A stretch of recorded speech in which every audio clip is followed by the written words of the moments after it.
हो जाएगा भिवानी वाली यूट्यूब। बस भिवानी वाली, बिल्कुल बिल्कुल, बहुत बढ़िया भजन, भजन बहुत बढ़िया जी। इनके जो भजन सुनते हैं ना जी, हनुमान जी के, राधा, बहुत अच्छा, बहुत बढ़िया भजन है, बहुत बढ़िया। काम सारा बढ़िया करते हैं ये। बिल्कुल यूट्यूब पे लाइव हो गया भाई, लाइव हो गया जी।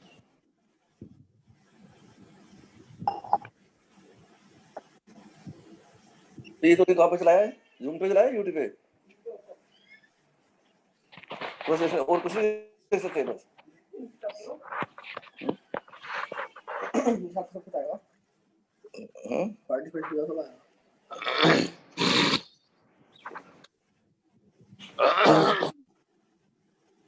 लैपटॉप में आता ना, सेम सब कुछ आएगा। तुमको पता लेता है लैपटॉप से, मोबाइल से?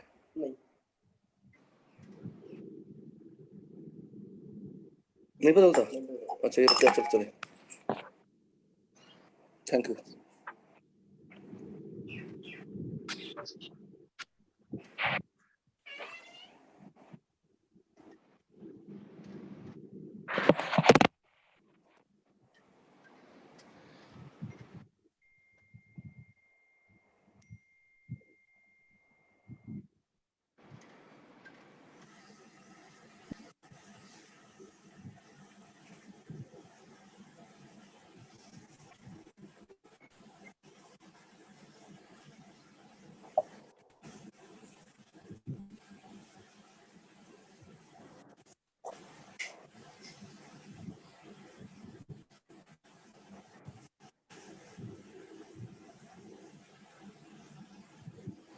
प्रमोद जी सब सरस्वती वंदना करो जी।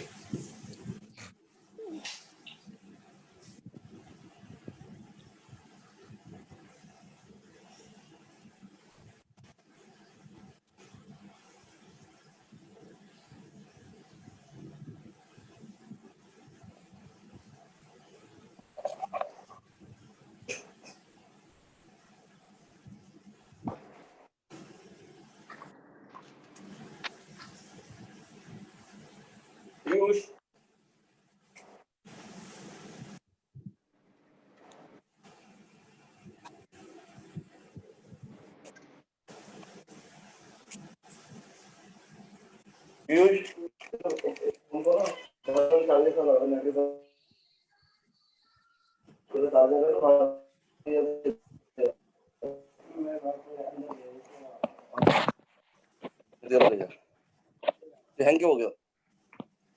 कुछ हैंग हैंग खुलते रहे नहीं, सब इसमें अब आया।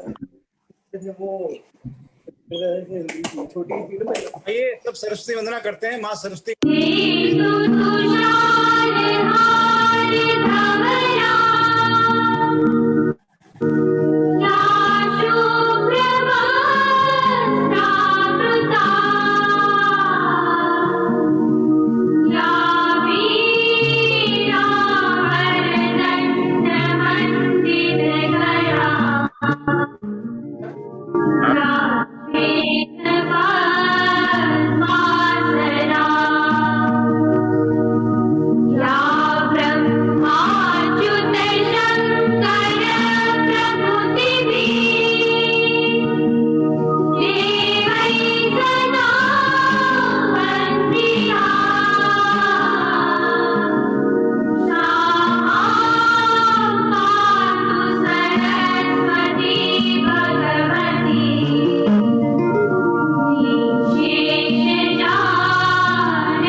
माँ सरस्वती के चरणों में नमन करते हैं और आप सबका स्वागत है आज के इस ज्ञान गंगा कार्यक्रम में। और आज हमारा ज्ञान गंगा का 13वां संस्करण है, 13th एडिशन है। जैसा कि आपको विदित है कि जब से ये लॉकडाउन की प्रक्रिया शुरू हुई है तब से लेकर आज तक डिजिटल मीडिया के माध्यम से ये प्रयास भिवानी परिवार मैत्री संघ और कुछ संस्थाओं की ओर से प्रयास निरंतर जारी है। पहले हर रोज हम सुबह 8 से 9 मिलते थे चाय पे चर्चा के नाम से। प्रक्रिया शुरू हुई है, हमने इस कार्यक्रम को साप्ताहिक कर दिया है और साप्ताहिक कार्यक्रम का आज ये 13th एडिशन है, 13वां संस्करण है। आज हमारे बीच देश के सुप्रसिद्ध अर्थशास्त्री डॉक्टर धनपत राम अग्रवाल जी रहेंगे। इस प्लेटफॉर्म के माध्यम से विभिन्न विषयों के एक्सपर्ट को यहां पर आमंत्रित किया जाता है, जो विभिन्न विषयों पर जिनके वो एक्सपर्ट हैं अपने विचार रखते हैं और हम उनके विचारों से, उनके अनुभव से, उनके आइडियाज से लाभान्वित होते हैं।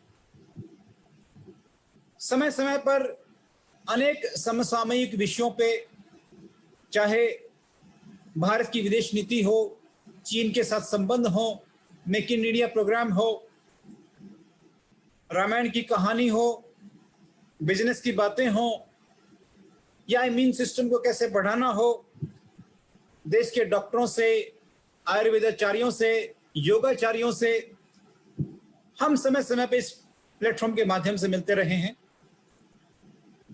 तो मैं अपनी जो पूरी टीम है, दर्शना जी, हंसराज जी, सचिन शालीन जी, राठौर जी, ये पूरी टीम राजेश जी के नेतृत्व में प्रयास करती है कि हम आप तक पहुंचे और अच्छे से अच्छे स्पीकर आपके मध्य में आए। बीच बीच में मोटिवेशनल स्पीकर भी आते रहे हैं और ये हमारा प्रयास आपके स्नेह से, आपके आशीर्वाद से, आपके सहयोग से निरंतर जारी है और ये यूं ही अनवरत चलता रहेगा। इससे पहले कि आज के स्पीकर अभी जुड़े हैं, कुछ जानकारी जुड़ गए हैं, आ गए हैं। आ गए हैं? अग्रवाल जी आ गए हैं। अच्छा, आ गए। नमस्ते।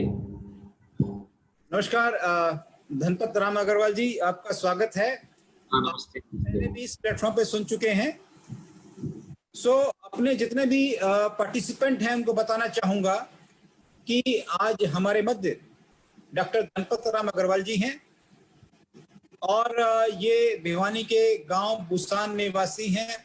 संप्रति आप कोलकाता प्रवासी हैं और भिवानी परिवार के पैट्रन नंबर हैं श्री राजकुमार अग्रवाल जी, उनके भाई हैं। आप एक लोकप्रिय अर्थशास्त्री हैं, चिंतक हैं, विचारक हैं, लेखक हैं और इंटेलेक्चुअल प्रॉपर्टी उसके आप एक्सपर्ट हैं। आपका जन्म जो है 13 जनवरी 1959 को सिलीगुड़ी में हुआ। आपने कलकत्ता विश्वविद्यालय से बीकॉम किया, लॉ किया, सीए किया और बाद में आपने अर्थशास्त्र में पीएचडी भी किया।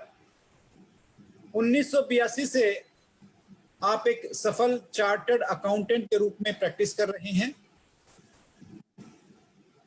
आप अनुराग, अर्पित, अनु 3 संतानों के पिता है और साधना जी से आप विवाह सूत्र में बंधे। 10 से अधिक पुस्तकों के आप लेखक हैं। पश्चिमी बंगाल भाजपा के प्रवक्ता के रूप में न्यूज चैनल्स पर पार्टी के आर्थिक चिंतन को नियमित रूप से आप कुशलतापूर्वक प्रस्तुत करते हैं। स्वदेशी जागरण मंच के अखिल भारतीय सह संयोजक का दायित्व निभा रहे हैं और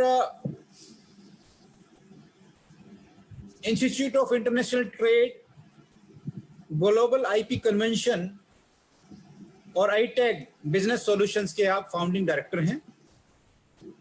आदरणीय धनपत राम अग्रवाल जी, आपका ज्ञान गंगा के मंच पे स्वागत है और आपसे अनुरोध है कि आप आज का अपना जो विचार है आत्मनिर्भर भारत, उस पर अपने विचार प्रस्तुत करें।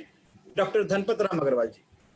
प्रमोद जी, मैं इसमें कुछ जोड़ना चाहता हूं। धनपत जी तो बोलेंगे ही।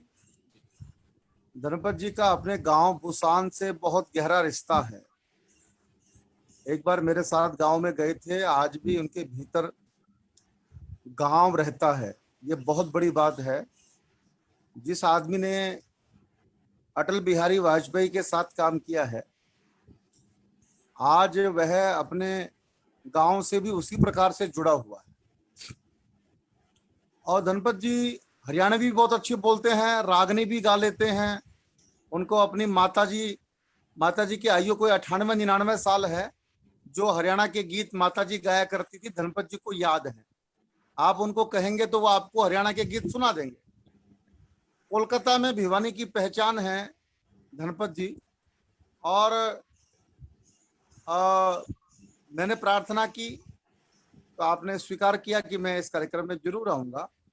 मैं अभिनंदन करता हूं, स्वागत करता हूं। और ये भी आप लोगों को उल्लेखित करना चाहता हूं, गत वर्ष आपने विज्ञान भवन में IPR पे एक इंटरनेशनल कॉन्फ्रेंस गत वर्ष नहीं, इसी वर्ष इंटरनेशनल कॉन्फ्रेंस की थी और उसमें भिवानी परिवार को भी आमंत्रित किया था।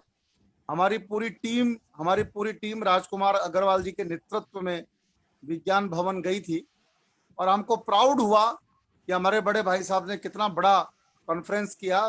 विश्व के 60-65 कंट्रीज से उसके अंदर विद्वान लोग आए थे और बहुत ही जबरदस्त कार्यक्रम था वो विज्ञान भवन में। मैं धनपत राम जी इतने सहृदय हैं, मैं नहीं भूला हूँ राजकुमार जी जब अस्वस्थ थे तो वो कलकत्ता से आके हॉस्पिटल के रिसेप्शन पे बैठे रहा करते थे राजकुमार जी की सेवा में। मुझे लगता है उनके भीतर एक लक्ष्मण भी है। तो और जब राजकुमार जी ये कहते हैं मेरे से कि मेरे तो मुन्ना भाई हैं, तो मुझे लगता है कि भाइयों के बीच में जो रिलेशनशिप होना चाहिए, जो रामायण में लिखा गया है, वैसा ही रिश्ता है। और मैंने माता जी को भी माता जी की मेमोरी इतनी शार्प है कि अभी भी भिवानी की सब बातें उनको अच्छे से याद है। मैं जब उनसे मिलता हूँ वो मुझे बहुत सारी बातें बता देती। ऐसे श्री धनपत राम अग्रवाल जी का मैं स्वागत करता हूँ। मेरा मन ये है कि पहले भाई साहब बोलेंगे। विषय है आत्मनिर्भर भारत। भाई साहब को पहले समय दिया जाए, 50 मिनट घंटा जो भी इनको बोलना हो, और फिर आज हम सवाल जवाब जरूर लें, क्योंकि शालीमार बाग में जब आपका लेक्चर हुआ था, मैं नहीं बोला हूँ, सवालों की झड़ी लग गई थी और आपने हर सवाल का बहुत अच्छे से आंसर दिया था। तो मैं प्रमोद जी से प्रार्थना करूंगा कि आप आखिर में सवाल जवाब का सत्र जरूर लें। हंसराज जी हैं, दर्शना जी हैं, आप सब सवाल जवाब का सेशन जरूर लें। आइए, मैं आमंत्रित करूंगा। अच्छा नहीं लगेगा, चैट बॉक्स मैंने आपके लिए ओपन कर दिया है।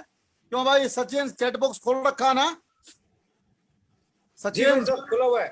हाँ, तो आप सब स्वागत करेंगे तो अच्छा लगेगा। आप अपने बड़े भाई का वेलकम कीजिए, चैट बॉक्स में लिखिए धनपत जी का वेलकम। आदरणीय डॉक्टर DR अग्रवाल जी।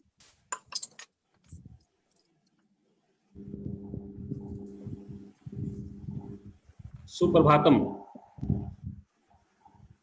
भिवानी परिवार के सभी साथियों को मेरा नमस्कार। आज का विषय ज्ञान गंगा, और इस ज्ञान गंगा के साथ जो विषय रखा गया है वह आत्मनिर्भर भारत। अभी मैं समझ रहा हूँ कि पूरे भारतवर्ष में इसी शब्द का शंखनाद हो रहा है और इसी शब्द की गूंज पूरे भारतवर्ष में हो रही है। तो सबसे बड़ी बात तो ये है कि आज हम इस आत्मनिर्भर भारत के बारे में विचार कर रहे हैं और इसकी महत्ता हमारे आर्थिक विकास के लिए क्या हो सकती है, इसके बारे में आज हम थोड़ी चर्चा करेंगे। मैं जो आपके समक्ष हूँ तो यह कोई एक इस रूप में नहीं हूँ कि आपको एक भाषण की झड़ी लगा दूँ। मैं चाहूँगा कि ये जो 30-40 मिनट का जो समय दिया गया है, इसमें आप सहज सरल भाषा में आपसे जरा एक वार्तालाप करूँ, जिससे बात आप तक पहुँचे, आप समझें कि क्या हम कहना चाहते हैं, क्या विचार है। देखिए, आत्मनिर्भर इस शब्द को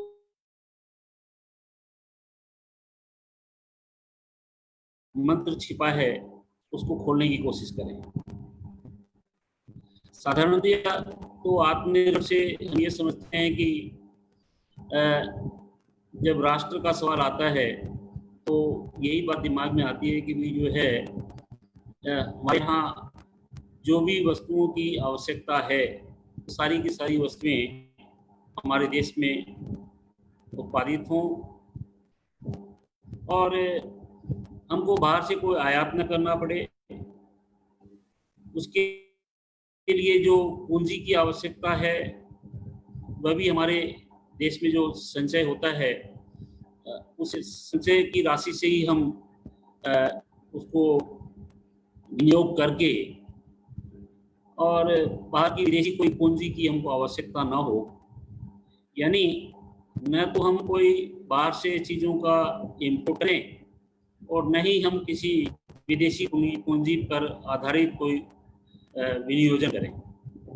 इसको अंग्रेजी में अगर और सरल तरीके से बोलूं तो अर्थतंत्र के अंदर में कोई भी काम हम करते हैं तो हमें पूंजी की आवश्यकता होती है।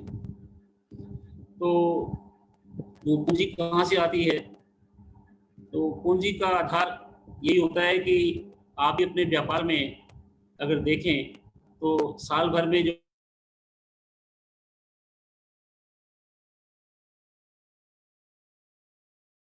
आप या तो घर ले जा सकते हैं या उसको फिर पुनर्विनियोग कर सकते हैं। राष्ट्र के विषय में भी यही बात होती है कि हमारी जो साल की जो जीडीपी होती है, यानी पूरे देश की जो नेशनल इनकम जो होती है, सभी व्यक्तियों की आय को, सभी कॉर्पोरेट्स की आय को अगर जोड़ दें तो वो हमारी साल की इनकम मानी जाती है, जिसको हम ग्रॉस डोमेस्टिक प्रोडक्ट कहते हैं। तो उस ग्रॉस डोमेस्टिक प्रोडक्ट में से जो वैल्यू एडिशन होता है उसका कुछ हिस्सा तो जो है हम कंज्यूम कर लेते हैं और बाकी कुछ हिस्सा जो है वो हमारे पास में बचत के रूप में रहता है। तो जो बचत के रूप में रहता है उसको हम निकालते हैं कि हमारी जो कुल आय है उसका कितना प्रतिशत हम बचा पाए। तो अभी मान लीजिए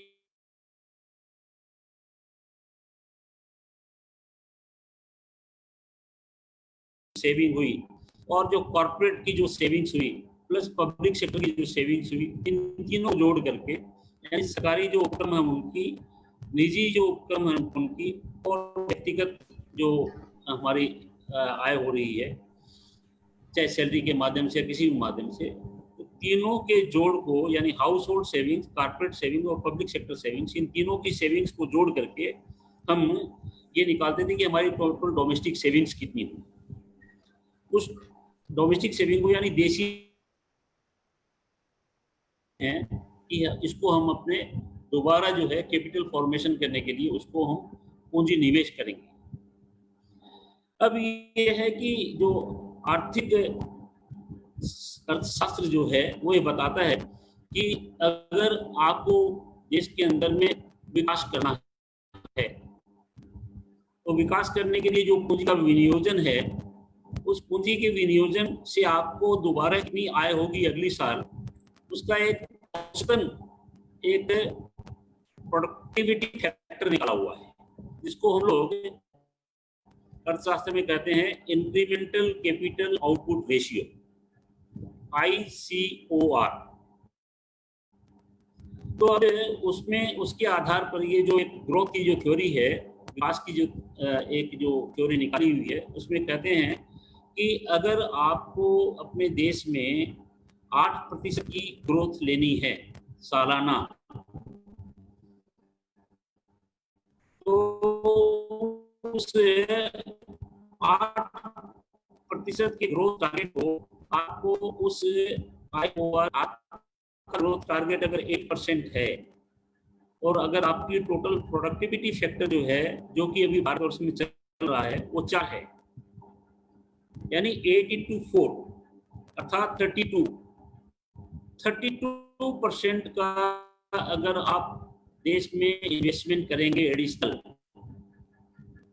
तो आपको उस 32 को आपके जो इंक्रीमेंटल कैपिटल आउटपुट फैक्टर को अगर डिवाइड कर देते हैं उससे, तो 32 यानी 8 × 4 32% का विनियोजन चाहिए और उसको 4 से भाग दे देंगे तो आपका 8% की ग्रोथ रेट आ जाएगी। ये टारगेट होता है। यानी विकास के लिए पूंजी निवेश का एक डायरेक्ट कोरिलेशन है कि बिना विनियोग के विकास नहीं हो सकता। ये हम जानते हैं, साधारण बात है कि पूंजी विनिवेश ये जरूरी है। पूंजी विनियोग करेंगे तभी विकास होगा, बिना पूंजी निवेश के विकास नहीं होगा। तो ये जो पूंजी आपको चाहिए, तो देखना पड़ेगा कि हमारे देश में जो हमारी जो आय है और उसके आधार पर हमारा जो संचय है वो कितना है। तो मैंने जैसे बताया कि संचय तीनों सेक्टर से आता है, हाउस होल्ड से आता है, प्राइवेट सेक्टर से आता है, पब्लिक सेक्टर से आता है। तो ये जो हमारी जो डोमेस्टिक सेविंग्स है वो मान लीजिए कि आपकी 28% है, मैं एक उदाहरण के लिए बोल रहा हूँ, और आपको 8% का ग्रोथ लेना टारगेट है, तो उसमें विनियोग चाहिए 32%, यानी 32% की पूंजी चाहिए, और आपके पास में डोमेस्टिक सेविंग्स है सिर्फ 28%, यानी 4% आपको जो है आपकी जीडीपी का जो 4% है उसको हम कहते हैं सेविंग्स इन्वेस्टमेंट गैप। जितना इन्वेस्टमेंट चाहिए उसके अनुकूल आपके पास भी पूंजी नहीं है। तो व्यापार में आप क्या करते हैं कि अगर आपके पास में ग्रोथ ज्यादा करनी है और आपके पास नहीं है तो आप क्या करते हैं, बाहर से किसी से सहयोग लेते हैं, किसी को पार्टनर बनाते हैं, बैंक से उधार लेते हैं। उसी प्रकार देश में भी अगर आपको ग्रोथ लेनी है 8%, आपको पूंजी की जरूरत है 32%, आपकी खुद की सेविंग्स 28%, तो 4% जो गैप रह गई उस 4% की इक्विवेलेंट मनी है आपको बाहर से मंगानी पड़ेगी, यानी फॉरेन कैपिटल आपको मंगानी पड़ेगी। अब वो फॉरेन कैपिटल कहाँ से मंगाते हैं, किसी कॉर्पोरेट से मंगाते हैं, किसी देश से मंगाते हैं, वो बात अलग है, किसी बैंक से उधार लेते हैं वो अलग है। तो इसमें मुख्य तौर पर बात हो गई कि आपको आत्मनिर्भरता के विषय पर जब चर्चा करेंगे तो आपको ये देखना पड़ेगा कि प्रथम रूप से कि आपको ग्रोथ रेट कितनी लेनी है, यानी ग्रोथ रेट अगर 8% लेनी है तो उस गैप को मिट आउट करने के लिए आपको बाहर से पूंजी मंगवानी पड़ेगी। ये एक नंबर 1 बात है। तो पूंजी अगर मंगाते हैं तो पूंजी 2 रूप से आ सकती है, या तो उधारी डेट के रूप में आ सकती है, या फिर वो इक्विटी यानी इन्वेस्टमेंट के रूप में आ सकती है। इन्वेस्टमेंट के रूप में अगर आती है तो फॉरेन डायरेक्ट इन्वेस्टमेंट कहते हैं। वो फॉरेन डायरेक्ट इन्वेस्टमेंट में भी आ सकती है, या स्टॉक मार्केट में भी डायरेक्ट आ सकता है। यानी पूंजी जो आएगी उसका 2 रूप होगा, फॉरेन डायरेक्ट इन्वेस्टमेंट यानी इंडस्ट्री में, या फॉरेन पोर्टफोलियो इन्वेस्टमेंट यानी स्टॉक मार्केट में। या तीसरा जो ऑल्टरनेटिव है वो है कि आप फॉरेन डेट लेंगे यानी विदेशी ऋण लेंगे। तो फॉरेन पूंजी कैपिटल के 3 आधार हो गए, या तो फॉरेन डेट होगा, या फॉरेन इक्विटी आएगी। इक्विटी अगर आएगी तो डायरेक्ट इन्वेस्टमेंट भी उसको करते हैं, या फिर स्टॉक मार्केट में आएगी उसको पोर्टफोलियो इन्वेस्टमेंट। तो ये बात आपको मेरे ख्याल से यहाँ तक समझ में आ गई कि आत्मनिर्भर भारत की जो प्रथम जो क्राइटेरिया है वो ये है कि आप इसके अंदर में विकास कैसा चाहते हैं, विकास की दर क्या चाहते हैं। तो विकास की दर अगर आप चाहते हैं टारगेट के हिसाब से भी 8%, यानी अभी मोदी जी ने फॉर एग्जांपल की कह रखा है कि हमें 5 ट्रिलियन इकोनॉमी पर जाना है। तो 5 ट्रिलियन इकोनॉमी अगर 2024-25 में जाना है तो यही एक माना जाता है कि 9% से 10% की ग्रोथ रेट नहीं लेंगे तो आप जो है 5 ट्रिलियन इकोनॉमी तक नहीं पहुंच पाएंगे 2024-25 तक, क्योंकि अभी आपकी जो इकोनॉमी है वो 2.7 ट्रिलियन की है, या 2.8 ट्रिलियन की, या इसको 3 ट्रिलियन भी कह लें। तो अभी आपको 2 ट्रिलियन इकोनॉमी की फर्दर ग्रोथ के लिए आपको उतना विनियोजन करना पड़ेगा। तो ये पहली क्राइटेरिया है कि हम आत्मनिर्भरता किस रूप में चाहते हैं और ग्रोथ कितनी चाहते हैं, ये इसका पहला बिंदु है। तो ये पहला प्रश्न है कि हम आत्मनिर्भर हो पाएंगे कि नहीं हो पाएंगे। आत्मनिर्भर अगर होना चाहते हैं तो विदेशी पूंजी की आवश्यकता हमारी रहेगी कि नहीं रहेगी। तो ये एक, या तीसरा सवाल रहेगा कि भी हम आत्मनिर्भर भी होना चाहते हैं और देश के अंदर में विदेशी पूंजी का आवाहन भी करना चाहते हैं, जो ये भी हम कर रहे हैं, क्योंकि सरकार जानती है। तो आत्मनिर्भरता की परिभाषा को हमको ठीक से समझना पड़ेगा कि आत्मनिर्भरता भी चाहिए और इसके साथ हमको फॉरेन कैपिटल भी चाहिए। बिना फॉरेन कैपिटल के आप अगर उतना ग्रोथ लेना चाहेंगे, वो टारगेट रखना चाहेंगे 5 ट्रिलियन का, तो बिना विदेशी पूंजी के आपको आत्मनिर्भरता देशीय पूंजी के आधार पर सिर्फ नहीं हो सकता। ये इसका पहला बिंदु। दूसरा बिंदु जो आता है तकनीक का, या मान लीजिए आप जो इकोनॉमी आज चला रहे हैं, वर्तमान जो अर्थतंत्र है वो वर्तमान अर्थतंत्र ज्ञान पर आधारित अर्थतंत्र चल रहा है, यानी नॉलेज और इनोवेशन और टेक्नोलॉजी ड्रिवन अभी इकोनॉमी चल रही है वर्ल्ड। तो इसमें अभी आप स्वदेशी वस्तुओं का उत्पादन करेंगे आत्मनिर्भरता के आधार पर, तो आपके पास में जो स्वदेशी तकनीक है वो स्वदेशी तकनीक क्या इतनी है या इतनी मतलब इनोवेटिव है जिसके आधार पर आप देश में जो भी चीज़ों की आवश्यकताएं हैं, चाहे वो डिफेंस के इक्विपमेंट हों, चाहे वो एग्रीकल्चरल इक्विपमेंट हों, चाहे वो हमारे स्पेस प्रोग्राम के लिए इक्विपमेंट हों, चाहे हमारे देश में इलेक्ट्रॉनिक और इलेक्ट्रिकल तमाम जितनी भी आवश्यकताएं लोगों की, ऑटोमोबाइल्स की, इलेक्ट्रॉनिक्स की, इलेक्ट्रिकल्स के लिए, तो उसमें हमारी स्वदेशी तकनीक कैसी है। तो अगर स्वदेशी तकनीक अगर उन सब चीज़ों को बनाने के लायक नहीं है, मान लीजिए मैं अभी आपसे बात कर रहा हूँ, तो इसमें जो टेक्नोलॉजी व्यवहार हो रही है वह है कम्युनिकेशन टेक्नोलॉजी, जिसको 5G टेक्नोलॉजी कहते हैं।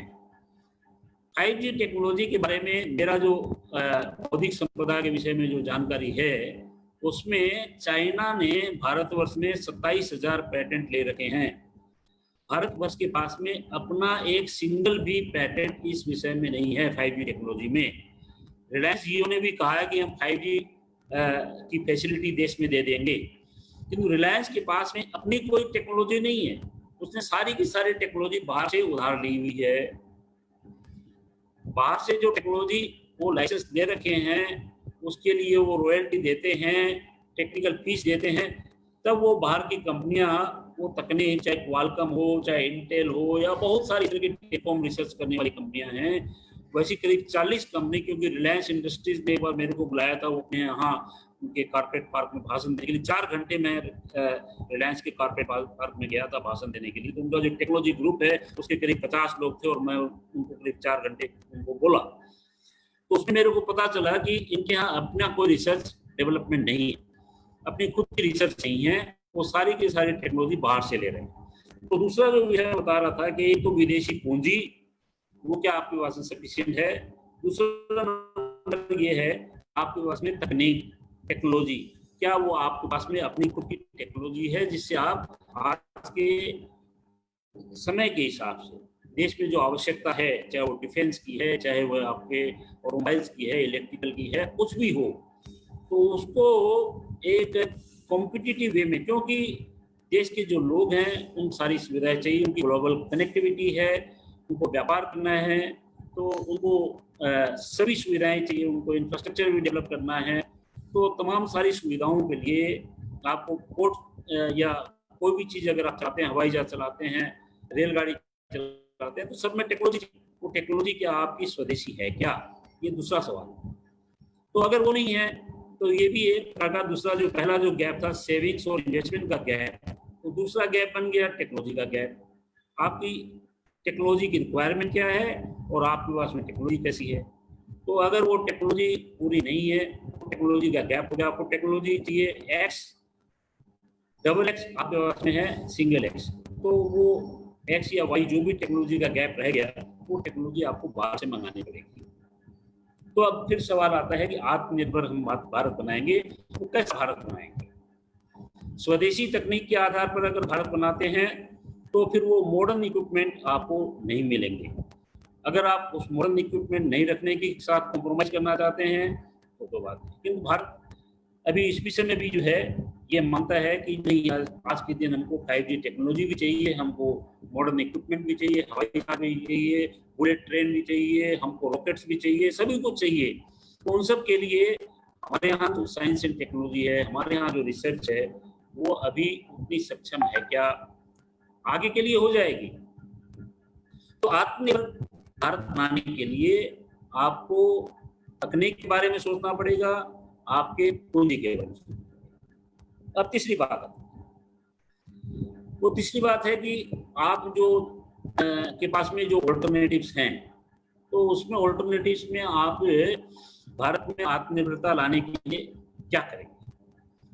तो हम सभी जानते हैं कि हमारे देश की अर्थनीति का जो मेरुदंड है, जो नेमी है, जो नेमी जिसको कहते हैं, जो चक्र होता है, शक्तिशाली हिस्सा उसका जो है वो उसकी नेमी में होता है। तो हमारे भारतवर्ष की जो अर्थव्यवस्था की जो नेमी है, जो उसका मेरुदंड है, वो है कृषि। अब आप देखिए कि किसी भी अर्थतंत्र का जो आधार होता है वो क्या है, पहले उसको देखिए। दूसरा नंबर कि हम कोई भी अर्थतंत्र से आखिर क्या निकालना चाहते हैं। कोई भी आर्थिक नीति हम ग्रहण करते हैं, चाहे वो आत्मनिर्भरता की हो, चाहे वो विकास की हो, चाहे वो स्टैंड अप इंडिया की हो, चाहे स्टार्टअप इंडिया की हो, चाहे वो हम क्लीन इंडिया बनाना चाहें, चाहे मेड इन इंडिया बनाना चाहें, कुछ भी बनाना चाहें, आखिर वो क्यों बनाते हैं? वो पॉलिसी का कोई तो ऑब्जेक्टिव होगा।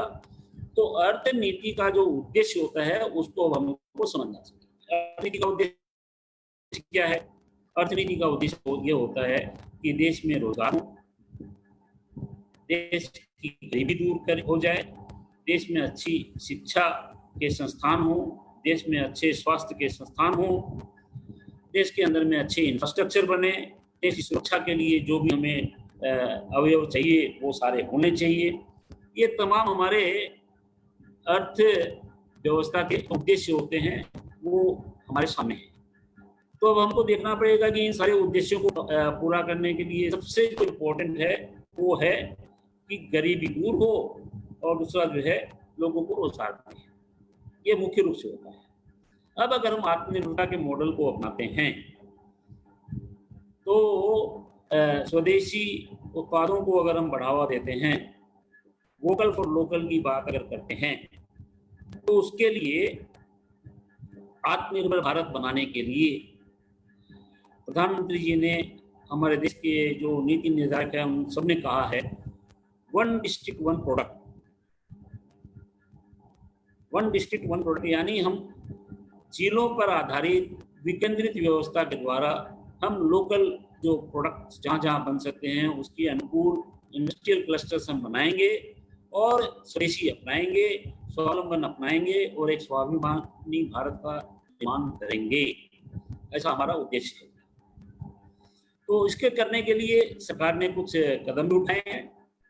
सरकार अभी कृषि क्षेत्र को अगर हम ध्यान देवें तो कृषि क्षेत्र के अंदर में सरकार चाहती है कि हम माइक्रो फूड इंटरप्राइजेस MFI, ये माइक्रो फूड इंटरप्राइजेस के लिए हमारा जो MSME मिनिस्ट्री है उसके अंदर में एक अलग से विभाग खोला गया है, जिसके अंदर में इसके लिए बहुत तरह की सुविधाएं सरकार देना चाहती है। गांव के अंदर में सरकार कृषि से संबंधित जो बुनियादी जो ढांचा है उसमें 1 लाख करोड़ रुपए की राशि खर्च करके, और इसके अंदर में सरकार जो है जो छोटे से छोटे जो माइक्रो फूड इंटरप्राइजेस होंगे, उसके फूड फॉरेस्ट प्रोड्यूसिंग ऑर्गेनाइजेशंस जो होंगे, उसके जो सेल्फ हेल्प ग्रुप होंगे, उसमें जो सहकारिता होगी, इन तमाम माध्यमों से ये जो माइक्रो फूड इंटरप्राइजेस जो होंगे उनको उनकी कैपिटल के ऊपर में वो 10 लाख के इन्वेस्टमेंट की यूनिट्स होंगी, उस पर सरकार 35% की सब्सिडी देगी। उस पर जो ब्याज दर होगी वो भी जो है नाबार्ड के माध्यम से देंगे और 3% से भी लगभग के आसपास जो है उस पर सूद की दर रहेगी। तो एक अच्छा आधार MFIs के माध्यम से बन सकता है। अब उस MFIs के पूरे ढांचे को बनाने के लिए और सारे जिलों के अंदर में उस तरह की व्यवस्था होने के लिए, अलग अलग तहसीलों में उस तरह की व्यवस्था होने के लिए सरकार काफ़ी चेष्टा कर रही है। ये विषय हुआ कृषि क्षेत्र के अंदर। कृषि के साथ में ये बात हम जरूर कह सकते हैं कि पिछले कई सालों से हमारे कृषि क्षेत्र ने जो प्रोडक्टिविटी दिखाई है और जो उसमें सक्षमता है, उसमें आज के दिन भारत खाद्य सामग्री के लिए बिल्कुल आज वो आत्मनिर्भर है। हमको अनाज किसी दूसरे देश से मंगाना नहीं पड़ता, बल्कि अनाज को हम दूसरे देश में एक्सपोर्ट ही करते हैं, निर्यात करते हैं। ये निर्यात करके कुछ हम इंपोर्ट भी करते हैं, पेट्रोल ऑयल हम इंपोर्ट करते हैं आज के दिन। तो उसमें भी जो है हमारा एग्रीकल्चरल सेक्टर के जो उत्पाद हमारे जो निर्यात होते हैं और उसे जो हमारे आयात होते हैं, उन दोनों में अभी भी हमारा एक ट्रेड सरप्लस चल रहा है, उसमें कोई घाटा नहीं है। या कृषि क्षेत्र को अगर देखा जाए तो कृषि क्षेत्र में भारत आज के दिन आत्मनिर्भर है, ये हम मान सकते हैं। किंतु कृषि क्षेत्र में भी जैसा प्रधानमंत्री जी ने 15 अगस्त के भाषण में कहा कि हम वैल्यू एडिशन चाहते हैं, उस वैल्यू एडिशन के लिए कृषि क्षेत्र के अंदर में अब कुछ मॉडर्न इक्विपमेंट भी चाहिए और उसके साथ है हमको नई किस्म के बीज चाहिए, और कृषि के अंदर में भी जो है हम नई पद्धति को अपनाना चाहते हैं, और उसमें जैविक कृषि को का महत्व रखते हुए, यानी ऑर्गेनिक फार्मिंग के महत्व को समझते हुए भी हम अभी भी कुछ कुछ क्षेत्रों में genetically modified organism GM food की भी हम बात करते हैं। यानी कि हमारे यहाँ अभी जो मस्टर्ड सीड है, क्योंकि हमारे यहाँ अभी एडिबल ऑयल की अभी देश में कमी है, जिसको हम नेट इंपोर्ट करते हैं। तो $10 बिलियन का हम एडिबल ऑयल इंपोर्ट करते हैं। तो वो चाहे वो मस्टर्ड से पूरा हो, चाहे पाम ऑयल से पूरा हो, चाहे और किसी इस तरह के तेल से संबंधित जो अलग अलग जो पैदावार है उन सबसे पूरा करें। किंतु यहाँ एक गैप है, तो उसमें सरकार थोड़ा डिस्परेट करके जेनेटिकली मॉडिफाइड जो सीड्स हैं उसका व्यवहार करना चाहती है। उसके लिए कई एनवायरमेंटलिस्ट जो हैं उस पर उनका कहना है कि इससे जो है हमारे देश में जो मधुमक्खियाँ हैं उसका पोलिनाइजेशन जो होता है उससे काफ़ी नुकसान हो सकता है। देश की जो ज़मीन है उसमें भी नुकसान हो सकता है। बहुत तरह के इस तरह के कीड़े मकोड़े हैं जो कि बायोडाइवर्सिटी के लिए अच्छे होते हैं, हमारा बायोडाइवर्सिटी में नुकसान हो सकता है। यानी उसके प्लस माइनस दोनों हैं। तो जीएम टेक्नोलॉजी वो हमारी अपनी नहीं है। जीएम टेक्नोलॉजी सिंजेंटा, मॉन्सेंटो, ये इत्यादि बहुत सारी कंपनियां हैं, और वो कंपनियां जो हैं उस तरह की जेनेटिकली मॉडिफाइड के विषय में सारे विश्व में चर्चा कर रही है। यूरोप जो है जेनेटिकली मॉडिफाइड फार्मिंग अपने देश में कंप्लीट बैन करके रखा हुआ है। पहले उन्होंने टोमेटो के ऊपर में जेनेटिकली मॉडिफाइड का प्रयोग किया था, उसके हेल्थ के ऊपर में, लीवर के ऊपर में, किडनी के ऊपर में कई तरह के इस तरह के दुष्प्रभाव थे। तो सरकार को आत्मनिर्भर भारत बनाने के लिए जैविक कृषि को ही ज्यादा प्रोत्साहन देना चाहिए, ऑर्गेनिक फार्मिंग को ही देना चाहिए। सरकार बातें तो जरूर करती है। प्रधानमंत्री जी ने कहा कि जो है सिक्किम में जैसे ऑर्गेनिक फार्मिंग हो रही है, हम लद्दाख में भी ऑर्गेनिक फार्मिंग करेंगे। किंतु पूरे देश के अंदर में कई भागों में हम देखते हैं कि इस तरह जीएम फूड, जिसको हम बीटी कॉटन कहते हैं, तो बीटी कॉटन के कारण से मध्य प्रदेश के कई किसानों को आत्महत्या भी करनी पड़ी थी, क्योंकि जो जीएम फूड होते हैं उसके लिए इरिगेशन की व्यवस्था अगर अच्छी नहीं हो, खेतों में अगर पूरा पानी नहीं मिलेगा, तो वो जीएम फूड जो है सही तरीके से काम नहीं कर सकता। तो कृषि के क्षेत्र में जहाँ तक हम देखते हैं कि अभी भारत के अंदर में हम उसका नेट इंपोर्ट नहीं करते बल्कि नेट एक्सपोर्ट ही करते हैं। किंतु अगर हम बाकी जो हमारे कंजम्पशन के बहुत सारे जो गुड्स हैं उसको अगर देखें, उसकी तरफ अगर नजर डालें, तो चाहे वो इलेक्ट्रिकल हो, चाहे वो इलेक्ट्रॉनिक्स हो, चाहे वो कैपिटल इक्विपमेंट हो, चाहे वो हमारे न्यूक्लियर रिएक्टर्स हो, इन तमाम चीज़ों के अंदर में आज जैसे अभी चाइनीज गुड्स के बहिष्कार की जब बात चल रही है, तो वहाँ हम देखते हैं कि चाइना से हम लगभग $70 बिलियन का इम्पोर्ट करते हैं और $20 बिलियन के आसपास हम उसको एक्सपोर्ट करते हैं, और हमारा जो व्यापार घाटा जो है चाइना के साथ में $50 बिलियन का, यानी हमारी टोटल जो ट्रेड डेफिसिट होती है उसका लगभग 50% जो है वो चाइना से इम्पोर्ट की वजह से हो रहा है। और पिछले 10-12 वर्षों में ये इम्पोर्ट बढ़ा। ऐसा नहीं है कि मोदी सरकार आने के बाद भी इम्पोर्ट नहीं बढ़ रहा।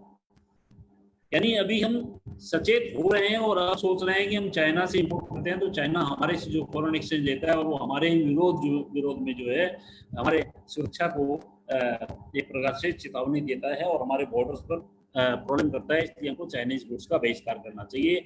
चाइनीज बहुत सारे 59 एक्ट्स को हमने बंद कर दिया। चाइना से जो इम्पोर्ट करते हैं उस तरह की चीज़ों के लिए चाइनीज गुड्स के बहिष्कार करिए। तो मैं कहता हूँ कि चाइना से जो है बहुत तरह की चीज़ें आती हैं, सारी की सारी चीज़ों को हम इम्पोर्ट बंद नहीं कर पाएंगे। तो उसके जो कंज्यूमेबल गुड्स हैं, जैसे टॉयज हैं, बहुत सारे कपड़े से संबंधित चीज़ें हैं, बहुत सारे सस्ते इलेक्ट्रिकल गुड्स हैं, इस तरह की चीज़ों को भले ही आप बंद कर देंगे।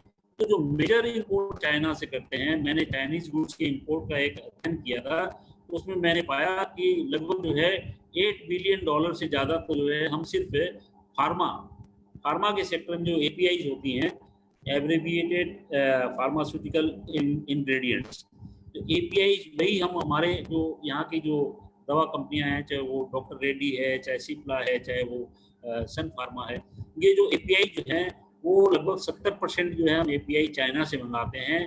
उसको अगर हम बंद कर देंगे तो हमारे यहाँ जो टोटल जो इम्पोर्ट होता है उसी इम्पोर्ट में वैल्यू एडिशन करके हम जो है बाहर दूसरे देशों में हमारी दवाइयाँ भेजते हैं। तो अगर हम चाइना से एकाएक अगर हम एपीआई का इम्पोर्ट बंद कर देंगे तो हमारी जो फार्मा कंपनी है जो सस्ते में दवाइयाँ बना करके रीएक्सपोर्ट करती हैं उनका बिजनेस भी इससे पर हो जाएगा। यानी आज की जो ग्लोबलाइजेशन की व्यवस्था है, भूमंडलीकरण की व्यवस्था है, इसके अंदर में आप कोई भी आत्मनिर्भरता के अंदर में ऐसा कोई भी डिसीजन नहीं ले सकते जिसे एकाएक को ऐसा परिवर्तन लाना चाहें आप, तो उससे क्या होगा कि हमारी जो सप्लाई चेन जो बंधी हुई है वो सप्लाई चेन के अंदर में असुविधाएं आ सकती है। इसलिए आत्मनिर्भर भारत के बारे में जो प्रधानमंत्री ने घोषणा की है तो आपको ये मान के चलना पड़ेगा कि इसको हम ग्रेजुअली धीरे धीरे हमारे तकनीक का विकास करते हुए ये एक लंबी यात्रा है। उस लंबी यात्रा में हम आहिस्ता आहिस्ता करके हमारी स्वदेशी तकनीक को भी हम बढ़ाएंगे, हमारे स्वदेशी उत्पादों की गुणवत्ता को बढ़ाएंगे, स्वदेशी उत्पाद की जो है हम प्रतियोगात्मकता को भी बढ़ाएंगे।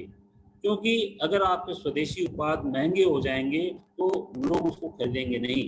तो इतने अधिक देश प्रेमी और इतने अधिक राष्ट्र प्रेमी अभी भी नहीं हुए हैं कि वो महंगे स्वदेशी पदार्थ जिसकी गुणवत्ता भी उतनी नहीं हो उसको खरीद लेंगे और वो बाहर की चीज़ों को बहिष्कार कर देंगे। ऐसा व्यवहारिक जगत में हर हमेशा नहीं होता है।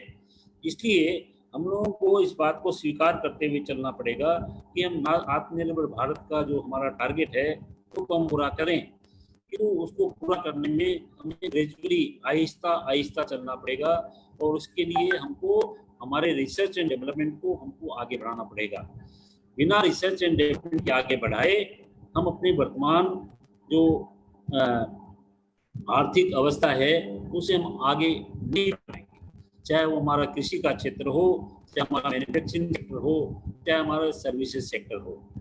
एग्रीकल्चरल सेक्टर और सर्विसेज सेक्टर, इस दो के अंदर में अगर हम देखते हैं, क्योंकि हमारे जो इकोनॉमी के जो 3 मुख्य भाग हैं, कृषि और शिल्प और सेवा क्षेत्र। सर्विसेज सेक्टर के अंदर में भी हम नेट एक्सपोर्टर हैं, एग्रीकल्चर सेक्टर में भी हम नेट एक्सपोर्टर हैं, मैन्युफैक्चरिंग सेक्टर के अंदर में हम नेट इंपोर्टर हैं। यानी हमारा मैन्युफैक्चरिंग सेक्टर जो है वो काफ़ी कमजोर हुआ है पिछले कई सालों में। और विशेष करके मैं कहूँगा कि 1991 के बाद जब नई आर्थिक नीति की घोषणा करी गई थी 24 जुलाई 1991 के बाद, तब से लेकर के अब तक जो है हमारे देश का जो मैन्युफैक्चरिंग सेक्टर है वो काफ़ी अधिक प्रभावित हुआ है और इसमें काफ़ी नुकसान हुआ है।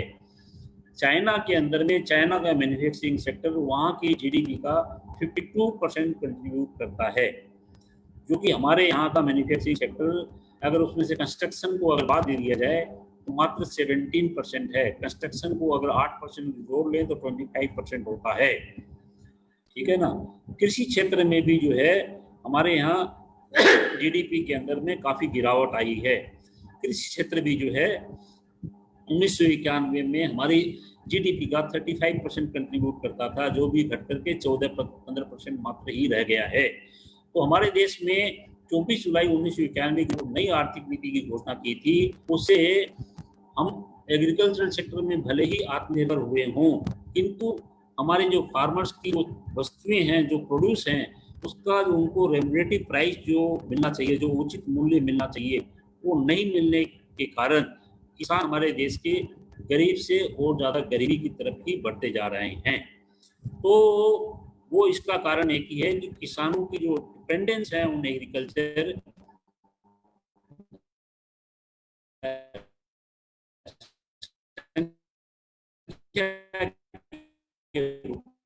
में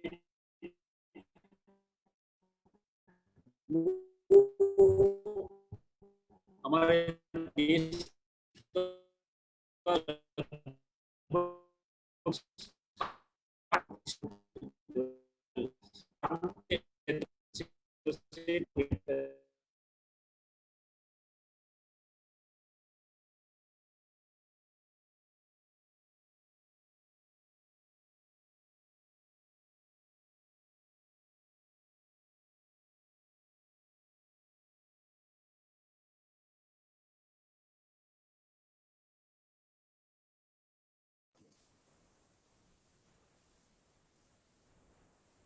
इक्विलिब्रियम जो है यह एक इम्बैलेंस के का दृष्टिकोण है।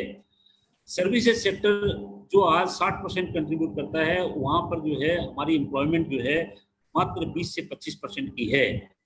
तो ऐसे के अंदर में ये जब तक विविधता बनी रहेगी, यानी एग्रीकल्चर सेक्टर का जो 60% जो लाइवलीहुड सपोर्ट है और उससे उसकी इनकम देश की जीडीपी की मात्र 15% है, उसका हिस्सा जब तक हम नहीं बढ़ाएंगे, यानी एग्रीकल्चरल सेक्टर का हमारी टोटल देश की आय में हिस्सा कम से कम 30 से 35% जब तक नहीं होगा, वो कैसे हो सकता है? इसके लिए वैल्यू एडिशन की जरूरत है, इसके लिए मिनिमम सपोर्ट प्राइसेस की आवश्यकता है, इसके लिए जो है और भी बहुत तरह के जो है एग्रीकल्चर डाइवर्सिफिकेशन की आवश्यकता है कि फार्म सेक्टर्स और क्या ऐसे नए उत्पाद बना सकता है। इस तरह की बहुत सारी चीजें निकल रही हैं आजकल। इवन हम जो आज अनाज जो खा रहे हैं उसमें मोटे अनाज जो पहले लोग खाया नहीं करते, उन मोटे अनाजों की कीमत बाजार में बहुत ज़्यादा है, किंतु वो मोटे अनाज अभी भी जो है, चूंकि हम सिर्फ ट्रेडिशनली गेहूं और चावल ही उत्पादन कर रहे हैं, तो गेहूं और चावल के उत्पादन से जो फार्मर्स को जो पैसा मिलता है, उससे जो हमारी जो उनकी जो टोटल इनपुट कॉस्ट है, और इसमें सरकार अभी कोशिश कर रही है कि मंडियों के अंदर में उनको बेचने में जो पहले एक प्रकार की पराधीनता थी कि वो मंडी में ही बेच सकते हैं, अपना उत्पाद दूसरे स्टेट में नहीं ले जा सकते। तो हमारे बंगाल में जैसे आलू बहुत ज़्यादा होते हैं कुछ क्षेत्र में, उसको बिहार में ले जाने में उसको बाधा थी। तो सरकार ने इसके लिए कुछ कदम उठाए हैं कि एग्रीकल्चरल सेक्टर में कुछ रिफॉर्म्स हुए हैं, एसेंशियल कमोडिटीज एक्ट में हुआ है, उसकी जो एग्रीकल्चर मार्केटिंग की जो प्रावधान जो रिस्ट्रिक्शंस थे, जो बेड़ियाँ थी बहुत सालों से चली, 1995-55 के जो कानून थे उसको काफी बदलाव किए जा रहे हैं। तो फार्मर्स को ये सब सुविधा देने से आने वाले दिनों में जो आवश्यकता है आत्मनिर्भर भारत बनाने के लिए, तो हमारा जो फार्म सेक्टर जो हमारे जो किसान हैं, किसानों की आय को सिर्फ डबल करने से नहीं होगा। डबल करने का तो सपना हम दिखा रहे हैं उनको कि आपकी इनकम को डबल कर देंगे, किंतु प्रथम तो डबल अभी की व्यवस्था में हो ही नहीं सकता, किंतु डबल भी कर देते हैं तब भी जो है इसका समाधान तुरंत नहीं होगा, क्योंकि कॉस्ट ऑफ इनपुट भी बढ़ते जा रहा है। तो फार्म सेक्टर का हमारा टोटल जीडीपी के अंदर में जो 15% हिस्सा है, वो जिस दिन 30% या 35% होगा, उस दिन हम समझेंगे कि जो है हमारे किसान जो हैं, जो हमारे अन्नदाता जो हैं, वो वास्तव में कुछ देश के जो विकास है उसमें वो भी शामिल हो रहे हैं। नहीं तो वो देश में विकास हो रहा है किंतु विकास में वो सहभागी नहीं हो रहे हैं। तो देश में उनकी सहभागिता विकास के साथ में अगर करवानी होगी तो हमको देखना होगा कि हमारा कृषि क्षेत्र जो है वह आगे किस में बढ़ पाए। मैन्युफैक्चरिंग सेक्टर को आगे बढ़ाने के लिए मैं बराबर बोलते आ रहा हूँ कि हमको अपने मैन्युफैक्चरिंग सेक्टर को स्ट्रॉन्ग करने के लिए हमारा एमएसएमई सेक्टर जो है वो भी हमारे देश के अंदर में आज के लगभग 25% हमारे जीडीपी का, 50% हमारे एम्प्लॉयमेंट का और 50% हमारे एक्सपोर्ट्स का इत्यादि इत्यादि एमएसएमई सेक्टर का बहुत बड़ा रोल है। चाहे वो माइक्रो इंटरप्राइजेस हो, चाहे स्मॉल इंटरप्राइजेस हो, चाहे मीडियम इंटरप्राइज हो। तो एमएसएमई सेक्टर की डेफिनेशंस को भी बदला गया है और इसके अंदर में सरकार ने ये जो 12 मई को प्रधानमंत्री ने जो अपना भाषण दिया था उसके अंदर में उन्होंने जो 20 लाख करोड़ के आर्थिक पैकेज की जो घोषणा की थी, उसके साथ साथ में उसके बाद जो है आत्मनिर्भर भारत की भी घोषणा करी थी। और आत्मनिर्भर भारत कैसा बने और कैसे बने इसके बारे में हमारी जो फाइनेंस मिनिस्टर निर्मला सीतारमण जी ने, उन्होंने 13 मई से लेकर 17 मई तक जो है विभिन्न एस्पेक्ट में इसके बारे में बताया था कि हम कैसे बना सकते हैं। तो उसमें एमएसएमई सेक्टर में जैसा उन्होंने बताया कि जो है हम 3 लाख करोड़ तक का जो लोन जो है एमएसएमई सेक्टर को इमरजेंसी लोन फैसिलिटी देंगे और उसमें कोई कोलेटरल सिक्योरिटी नहीं चाहिए, कोई गारंटी नहीं चाहिए, और उसके अंदर में कुछ काम हुआ है। ये घोषणा मई महीने में हुई थी, अभी हम लोग आज 23 अगस्त है, इस बीच में लगभग 1,15,000 करोड़ रुपए जो है वो अभी तक सैंक्शन हो चुके हैं। और इसी तरह जो है किसानों के साथ में भी जो कृषि जो किसान क्रेडिट कार्ड जो है उसके अंदर में भी कल तक जो मुझे जो डाटा मिले 18 अगस्त तक जो है सरकार ने 1,02,000 करोड़ रुपया जो है किसानों को भी दिया है। यानी एमएसएमई सेक्टर और फार्म सेक्टर दोनों के अंदर में जो क्रेडिट है, लेंडिंग, ये काफ़ी बढ़ी है। सरकार चाह रही है कि दोनों सेक्टर जो है इस कोरोना की महामारी के संकट काल में आगे आए, जिससे कि जो है लोगों के अंदर में जो रोजगार की जो असुविधा हो रही है, जो माइग्रेंट लेबर्स हैं उनको भी जो काम नहीं मिल रहा है, इसके लिए भी सरकार ने 116 डिस्ट्रिक्ट को आइडेंटिफाई करके उड़ीसा के अंदर, बिहार के अंदर में, राजस्थान के अंदर में, मध्य प्रदेश के अंदर में और आसाम के अंदर में इस तरह की जो है फार्मर्स से जुड़े हुए जो लोग माइग्रेंट हो गए थे, उनके लिए भी सरकार ने कुछ ऑल्टरनेट व्यवस्था ली है। किंतु कुल मिला के अगर हम देखें तो मैं अब कुछ अपने इस चीज़ों सारी चीज़ों को समेट करके समराइज करके आपको बताना चाहूँगा कि आत्मनिर्भर भारत के लिए सरकार को पहले तो ये निर्णय करना जरूरी होता है कि हमारी आवश्यकताएं क्या हैं देश की, और उस आवश्यकता के अनुकूल हमारे पास में संसाधन कैसे हैं। तो उन दोनों को अगर हम देखेंगे तो उसके आधार पर चाहे वो आवश्यकता व्यक्ति की हो, चाहे समाज की हो, चाहे राष्ट्र की, उन सारी आवश्यकताओं को देख करके हमको देखना पड़ेगा कि हमारे पास में क्या क्या चीज़ें देश में बन सकती है, किस तकनीक के आधार पर बन सकती है, और हमारे पास में उसके लिए हमारे जो संसाधन हैं यानी पूंजी कैसी है, तकनीक कैसी है। तो इन सब को मिला करके देख करके एक लॉन्ग टर्म पर्सपेक्टिव में चलना पड़ेगा।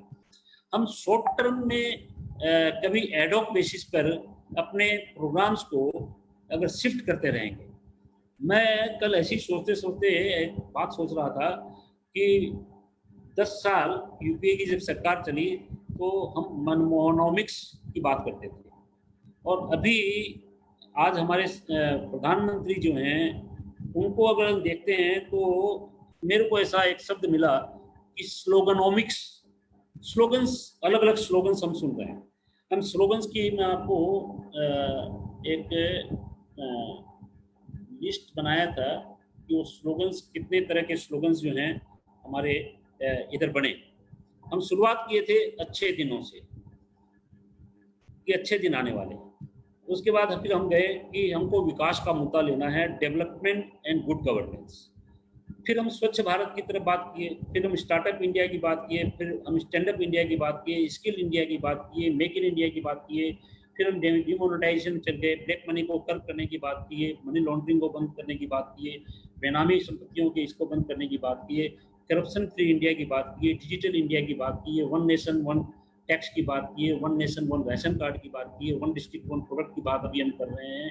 और फिर हम पीएम किसान, उज्ज्वला, बुलेट ट्रेन, सबका साथ सबका विकास, सबका विश्वास, cooperative and competitive federalism, demographic dividend, युवा शक्ति, ट्रांसफॉर्मेशन थ्रू इनोवेशन, भारत जाग चुका है, भारत चल पड़ा है, doubling of farmers income, housing for all, toilet for all, food for 20 crore people and 80 crore individuals, direct bank transfer DBT and Jan Dhan योजना, जाम यानी आपका जनधन, आधार कार्ड और मोबाइल के द्वारा डिजिटल इंडिया करके 5 ट्रिलियन इकोनॉमी, कैशलेस इकोनॉमी, अभी फेसलेस इनकम टैक्स असेसमेंट, और अब फिर हम आत्मनिर्भरता के बारे में आ रहे हैं।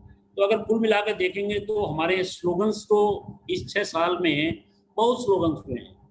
हर 2 महीने 3 महीने के बाद में एक नया कोई स्लोगन आ जाता है।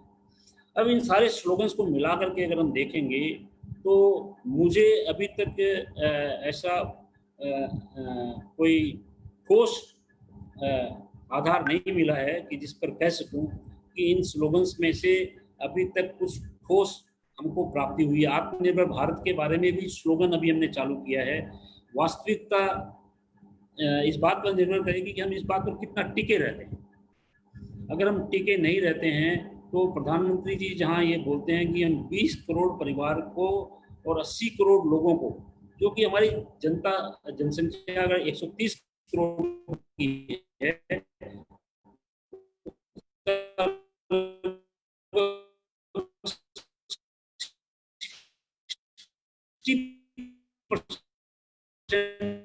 लोगों को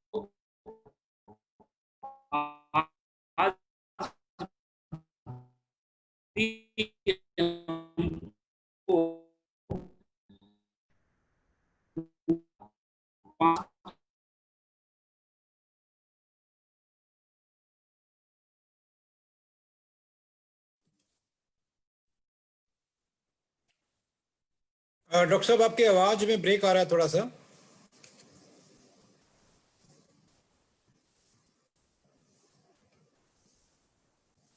का समय हो गया है जो मुझे एलोकेटेड था, तो कुल मिलाकर के मैं ये बताना चाहूँगा कि आत्मनिर्भर भारत का संकल्प बहुत अच्छा है।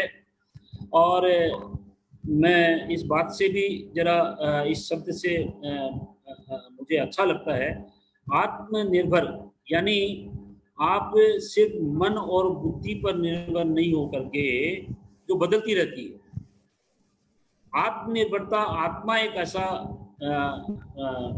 विषय है, या आत्मा के बारे में जो विचार करते हैं तो ब्रह्म सूत्र में या हमारे उपनिषदों में हमारे ऋषि महर्षियों ने कहा है कि आत्मा जो है वह स्वयं प्रकाशित है, स्वयं प्रकाश है, और वही जो है नित्य है। मन बदलता है, बुद्धि बदलती है, आपका बाकी जो भी चीज़ें हैं, चाहे शरीर है, चाहे मन है, चाहे बुद्धि, सब बदलने वाली, सभी अनित्य हैं। आत्मा जो है वो नित्य है।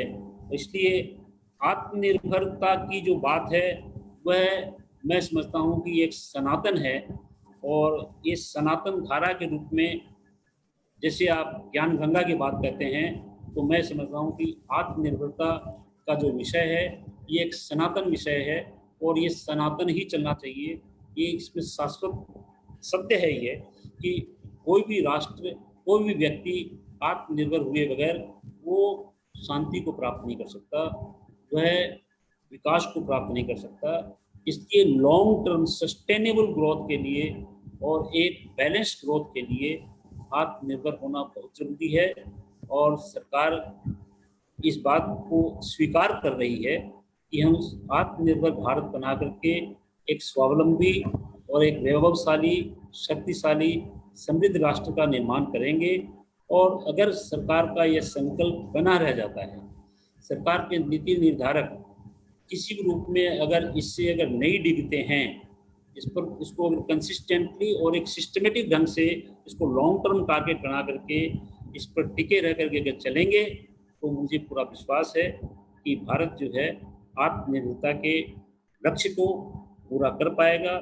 हम अपने संकल्प को पूरा करेंगे, इसमें कोई भी संदेह मुझे नहीं है। इन बातों के साथ मैं अपनी वाणी को भी विश्राम देता हूँ। आप लोग प्रश्न उत्तर कर सकते हैं, फिर हम लोग और आगे डिस्कस करेंगे।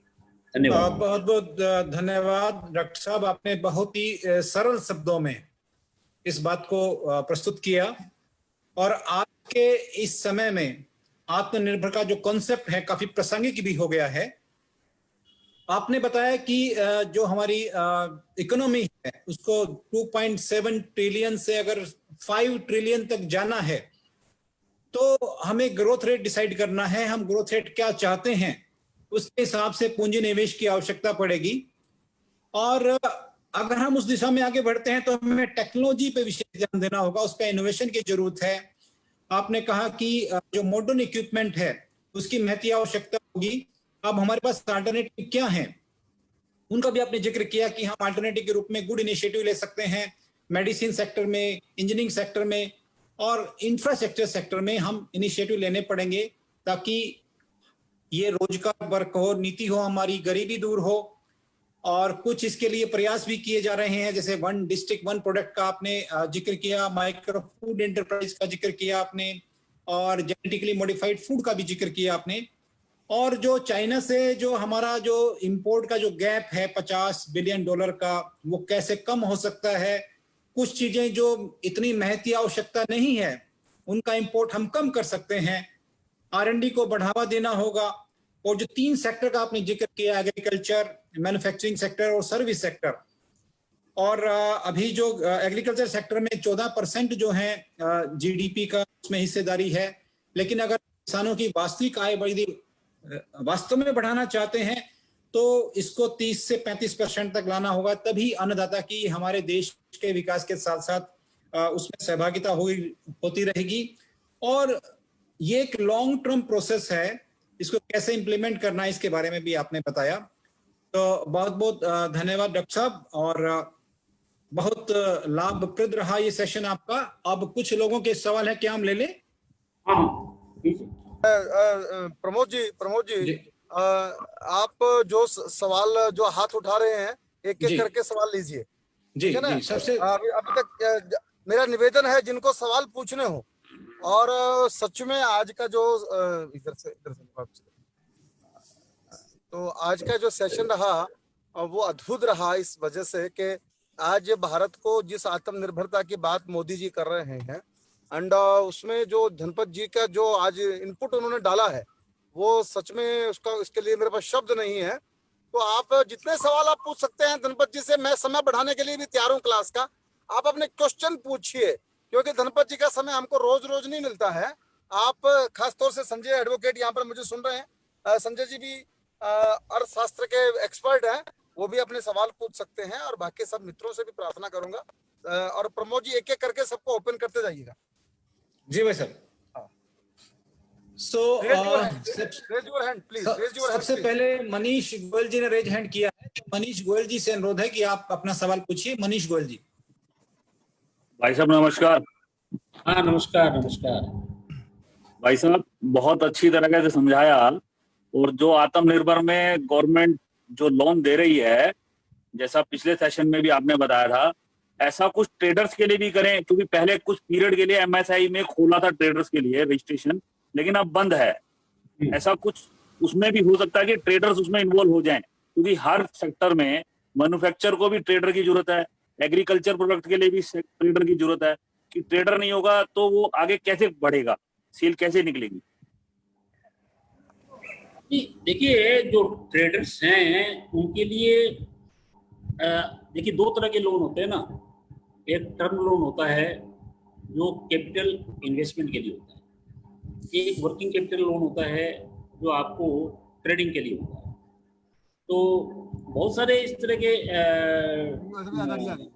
ट्रेडर्स हैं, होलसेलर्स भी हैं, रिटेलर्स भी हैं, जिनको सरकार अपने एग्जिस्टिंग स्कीम में ही ये लोन देती है, वर्किंग कैपिटल लोन देती है। उसके लिए कोई मनाही तो नहीं है। नहीं एमएसएमई के ये जो इमरजेंसी लोन की जो व्यवस्था थी, रेजान कैसे थे? चूंकि एग्जिस्टिंग यूनिट्स के लिए थी, फोन आ गई कर रहे हैं, तो ब्रीफ कर दो। किंतु रिटेलर्स के लिए तो जो ट्रेडर्स हैं उनके लिए तो वर्किंग कैपिटल लोन की उपलब्धता है, मिल जाएगा। ठीक है, थैंक यू। धन्यवाद। अब रेज हैंड किसी ने किया है क्या अभी? महेश गर्ग जी, महेश गर्ग जी सवाल पूछना चाहते हैं आप? प्रमोद जी मेरा क्वेश्चन है। जी संजय जी। हाँ जी Sanjay ji. Good morning sir. हाँ संजय जी अपना परिचय दो और क्वेश्चन पूछिए। परिचय दो अपना। Good morning sir. Good morning Sanjay ji. मैं एडवोकेट संजय जैन बोल रहा हूँ सर। मैं आपके आईपीआर वाले प्रोग्राम में विज्ञान भवन में भी आया था, बहुत अच्छा लगा मुझे। राजेश भाई साहब ने इनवाइट किया था, इट वाज एक्सीलेंट प्रोग्राम, और मैंने आपके सारे सेमिनार सुने हैं। सर मेरा क्वेश्चन एफडीआई पे है। जैसे आपने कहा कि एफडीआई का जो गैप है इंडिया और इसका 32% और 28 के बीच में 4% का, अगर आपको याद होगा पॉस्को उड़ीसा में आया था, कोरिया की। आवाज आपकी कम आ रही है, थोड़ा जोर से बोलिए। पॉस्को जो था वो उड़ीसा में प्लांट लगाने आया था, कोरिया की कंपनी, और वैसे ही चाइना ने इंडिया में इन्वेस्टमेंट करी है। अगर ऐसी गवर्नमेंट पॉलिसीज चेंज करती रहेगी तो एफडीआई कैसे आएगी?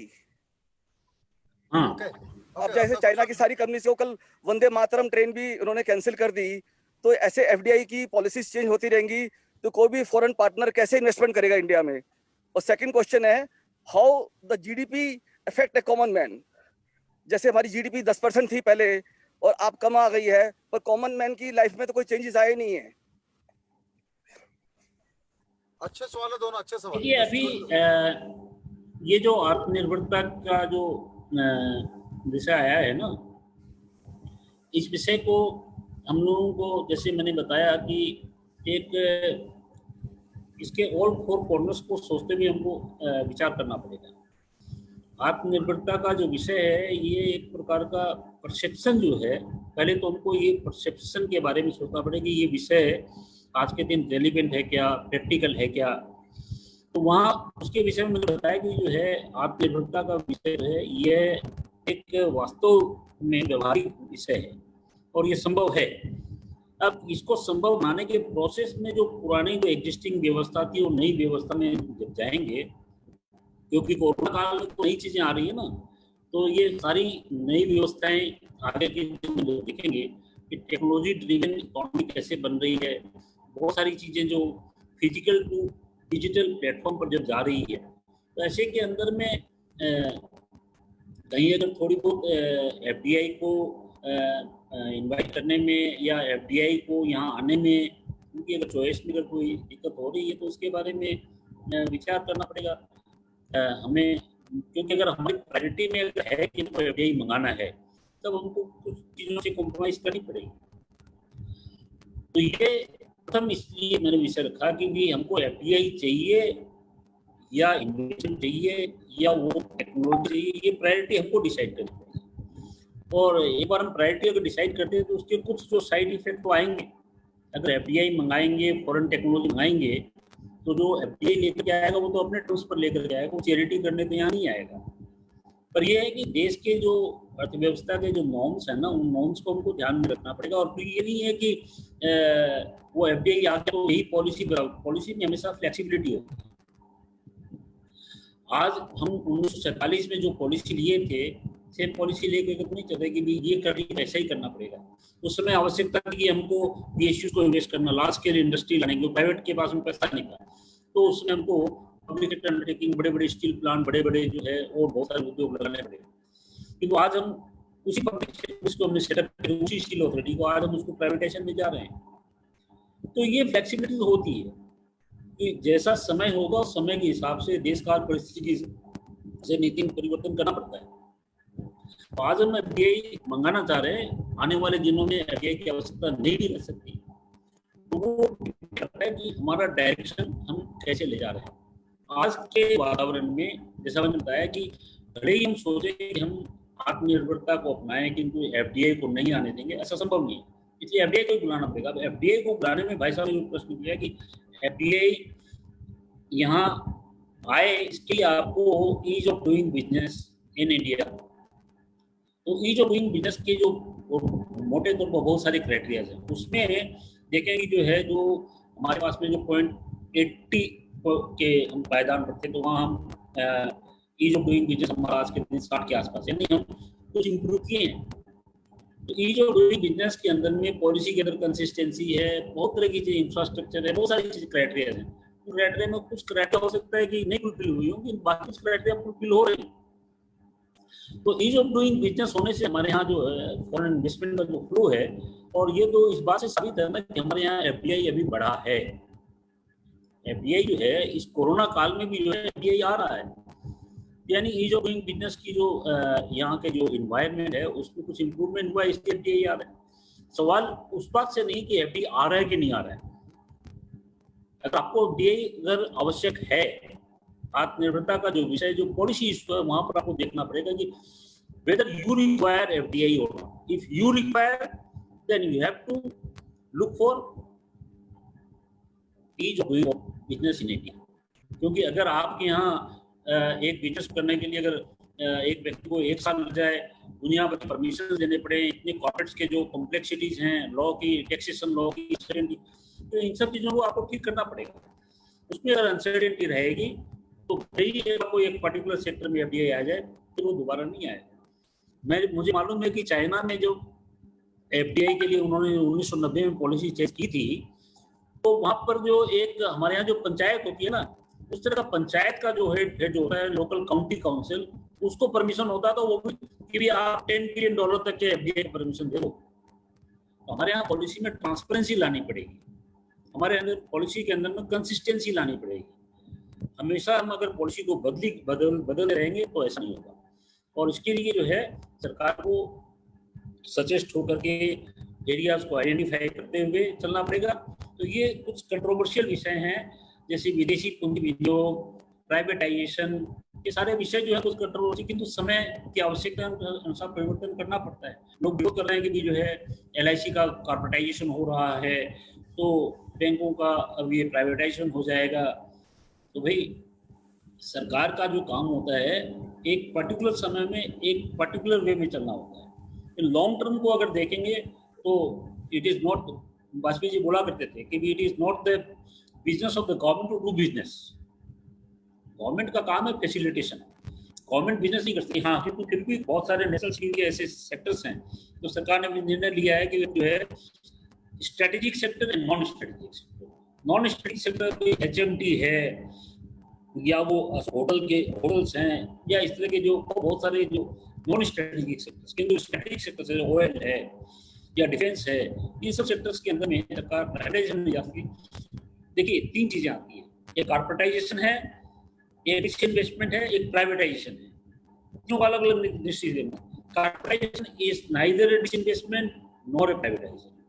Disinvestment is also not, government की होल्डिंग 82% है, उसको 51% तक जब तक आप रखते हैं तब तक वो गवर्नमेंट कंपनी है। क्योंकि वहां पर भी कभी कभी हर्डल्स आ जाते हैं, जैसे मारुति है, उसको जब तक 50% नहीं किया वो कंपनी आगे नहीं बढ़ा रही थी, और तो 51% की होल्डिंग को 49% करना था। उससे क्या है कि आपको पब्लिक अकाउंट्स कमेटी के नियम, CAG के नियम, ये बहुत सारे इस तरह की जो हर्डल्स है वो दूर आती है। तो ईज ऑफ डूइंग बिजनेस में सारी बातें आती हैं, इन सबको अगर कंसिस्टेंटली फॉलो करेंगे तो FDI की आवश्यकता आज के दिन हमें है। हमको विकास की तरफ आगे बढ़ना है, गरीबी को दूर करना है, रोजगार क्रिएट करना है, बहुत कुछ करना है। तो आने वाले समय में अगर हमको डेवलपमेंट के एजेंडा को जारी रखना है तो मेरी समझ में FDI आज के दिन जरूरी है। FDI नहीं लाएंगे तो फॉरेन कैपिटल की यूनिट्स है वो फॉरेन डेट बढ़ेगा हमारा। आज ऑलरेडी हमारा $600 बिलियन का डेट हो रखा है, उसको सर्विस नहीं कर पाएंगे, फिर फॉरेन पोर्टफोलियो में पैसा जाएगा, उसको फिर वो वापस ले जाएंगे तो वोलेटिलिटी आएगी। इसलिए लॉन्ग टर्म में सबसे अच्छा पूंजी का जो विदेशी पूंजी का साधन है वो तीनों जो साधन मैंने बताए थे, फॉरेन पोर्टफोलियो, फॉरेन डेट और foreign direct investment. Foreign direct investment भी 2 तरीके का होता है, एक ग्रीन फील्ड होता है, एक ब्राउन फील्ड होता है। यानी आए और यहाँ अगर take over green field project लगाते हैं तो उसके अंदर में भी FDI in green field is the most desired way of foreign field. धन्यवाद डॉक्टर साहब। अगला सवाल अतुल रंजीत कुमार जी। अतुल जी। धन्यवाद प्रमोद जी। जय हिंद आदरणीय धनपत जी। हमारा सौभाग्य है कि आदरणीय राजेश जी चेतन में उनके सहयोगियों के प्रयासों से हम आपको सीधे सुन पा रहे हैं और आपसे सीधे संपर्क कर पा रहे हैं। आज का व्याख्यान बहुत ही अच्छा रहा, पहले भी सुना है। और आम नागरिक होने के नाते से एक प्रश्न है कि चीन पिछले कुछ वर्षों से हाईलाइट बना हुआ है। हम चाह रहे हैं कि चीन से निर्यात को रोक दिया जाए, किंतु हम चीन से निर्यात रोकने के लिए आज के समय में कितने प्रतिशत तैयार हैं? यदि एक संख्या पर विचार किया जाए तो हम चीन से निर्यात रोकने के लिए कितने प्रतिशत तैयार हैं? 10%, 20%, 30%? इसका जो मुख्य कारण है इस प्रश्न का वो ये है कि चीन से जो सामान आता है वो बहुत ही कम मूल्य पर और आकर्षक सामान हमारे को बाजार में मिल जाता है। चलता भले ही वो 10-5 दिन ही हो, लेकिन कम मूल्य पर आकर्षक सामान हम बाजार से पा सकते हैं जो कि चीन से आता है। तो ऐसी वस्तुओं को रिप्लेस करने के लिए भारत कितने प्रतिशत तैयार है? ये प्रश्न है जी, कृपया मार्गदर्शन करें। देखिए, मोटे तौर पर मैं बात बताऊंगा कि चीन से जो हम इंपोर्ट करते हैं, कैपिटल गुड्स भी इंपोर्ट करते हैं और कुछ इंटरमीडिएट इंपोर्ट करते हैं और कुछ कंज्यूमर गुड्स इंपोर्ट करते हैं। इसको मोटे तौर पर 3 भाग में लिया है जी। कैपिटल गुड्स एक विषय हुआ, इंटरमीडिएट जिसको हम वैल्यू एडिशन में करके जैसे फार्मा सेक्टर उसको री एक्सपोर्ट कर देते हैं, वो एक दूसरा विषय हुआ।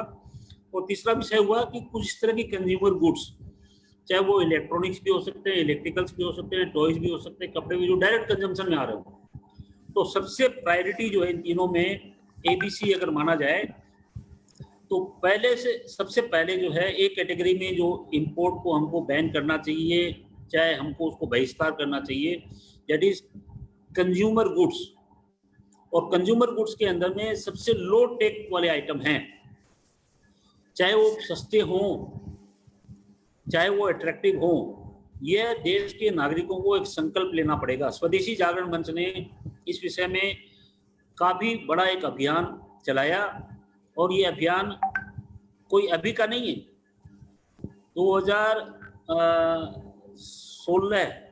2017 में रामलीला मैदान में एक बहुत बड़ा कार्यक्रम हुआ था, मैं भी उस कार्यक्रम में था। और उस समय जो है सरकार पर दबाव बनाया गया कि चीन से जिस तरह से इंपोर्ट बढ़ रहा है उसको आपको घटाना पड़ेगा, नहीं तो जिस तरह की हमारी जो डेफिसिट हो रही है, हम उस समय $60 बिलियन की डेफिसिट हुआ करती थी, 63 बिलियन डॉलर की, जो आज के दिन घट करके $50 बिलियन से भी नीचे आ गई है।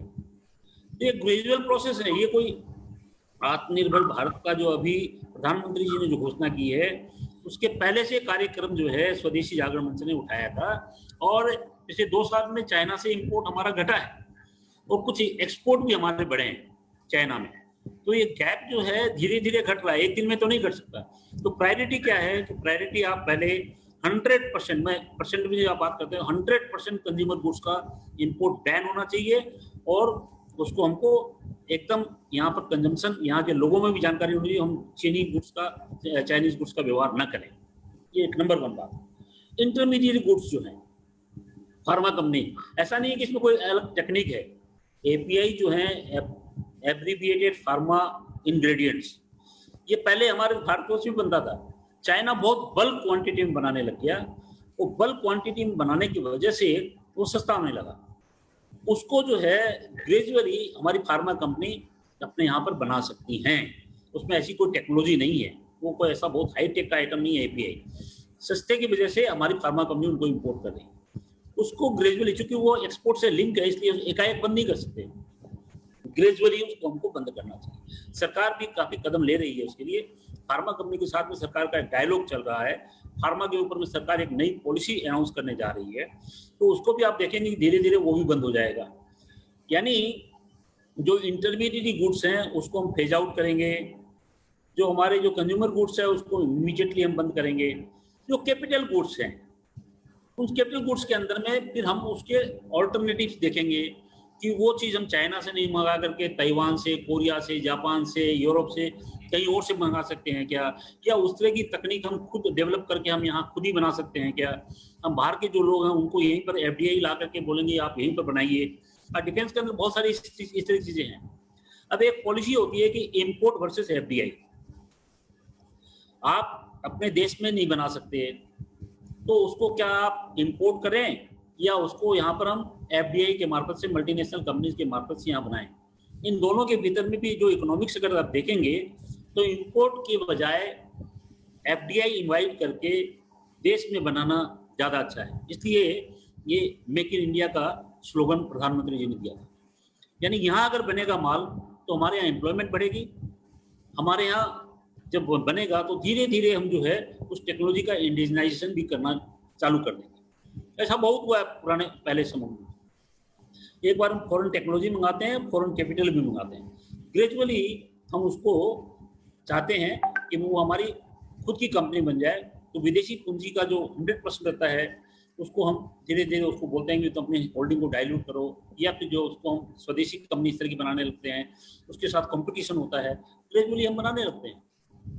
तो ये एक प्रोसेस है। तो उसी तरह चाइनीज गुड्स के बारे में भी हमको कुछ स्टेप्स इमीडिएट जरूरी है, कुछ हम ग्रेजुअली लेंगे और कुछ को हम लॉन्ग टर्म में लेंगे, ऐसा हमको करना है। जी बहुत बहुत धन्यवाद। जैसे आप भारतीय अर्थव्यवस्था का भाग हैं, हम ये जानना चाहते हैं, अर्थव्यवस्था में मतलब हमारी जानकारी लगभग न के बराबर है, हम प्रशासनिक विषय देखते हैं। एक आम आदमी, आम नागरिक होने के नाते से, जैसे संघ के भी भिन्न भिन्न योजनाओं का हम प्रचार प्रसार करते रहते हैं, जो भी योजनाएं आती हैं तो जनता पूछती है हमारे से कि हम ठीक है, एक घड़ी है 500 रुपए में चाइना की मिल रही है और बिल्कुल अच्छी लग रही है, आकर्षक लग रही है, और वही घड़ी कैसियो की यदि लेंगे या किसी अन्य ब्रांडेड उसकी लेंगे तो 5,000-6,000 रुपए की आएगी। वो कह रहे हैं कि हम कब तक ऐसी घड़ी को बेशक 1,000-2,000 रुपए 3,000 रुपए में भी लेने के लिए तैयार हैं, लेकिन कब तक हमारे लिए भारत में निर्मित घड़ी ऐसी मिल पाएगी बाजार में। एक प्रश्न। दूसरा प्रश्न ये है कि हम ये एक संघर्ष का विषय है। प्रश्न का उत्तर ऑलरेडी दिया जा चुका है, इसलिए आप इंसिस्ट मत कीजिए। हाँ जी, इस प्रश्न का उत्तर मोटे तौर पर दिया जा चुका है। प्राइस में इतना ज्यादा डिफरेंस नहीं होता है। और फिर ये बात है कि भी अगर आपको घड़ी चाहिए और वो घड़ी जो है, अगर घड़ी का पर्पस तो तीन तरह की आवश्यकताएं होती है। एक तो इसेंशियल, एक होती है कंफर्टेबल, एक होती है लग्जरियस। आप किस तरह की घड़ी की बात कर रहे हैं? अगर वो घड़ी का काम तो आपको जो है सिर्फ समय बताना है ना, तो उसके अंदर में आप स्वदेशी घड़ियां बहुत सी हैं जिसका उपयोग करेंगे, तो उसको फिर आप प्राइस में क्यों जाते हैं? उसको प्राइस से कंपेरिजन मत कीजिए, उसको आवश्यकता से लिंक कीजिए। अगर आपकी आवश्यकता पूरी हो रही है तो आप उसको अवॉइड कर सकते हैं। प्रमोद जी, मेरे साथ में पवन कंसल जी हैं और जी, हम जी। लोग आपको गुड न्यूज देना चाहता हूं। मैं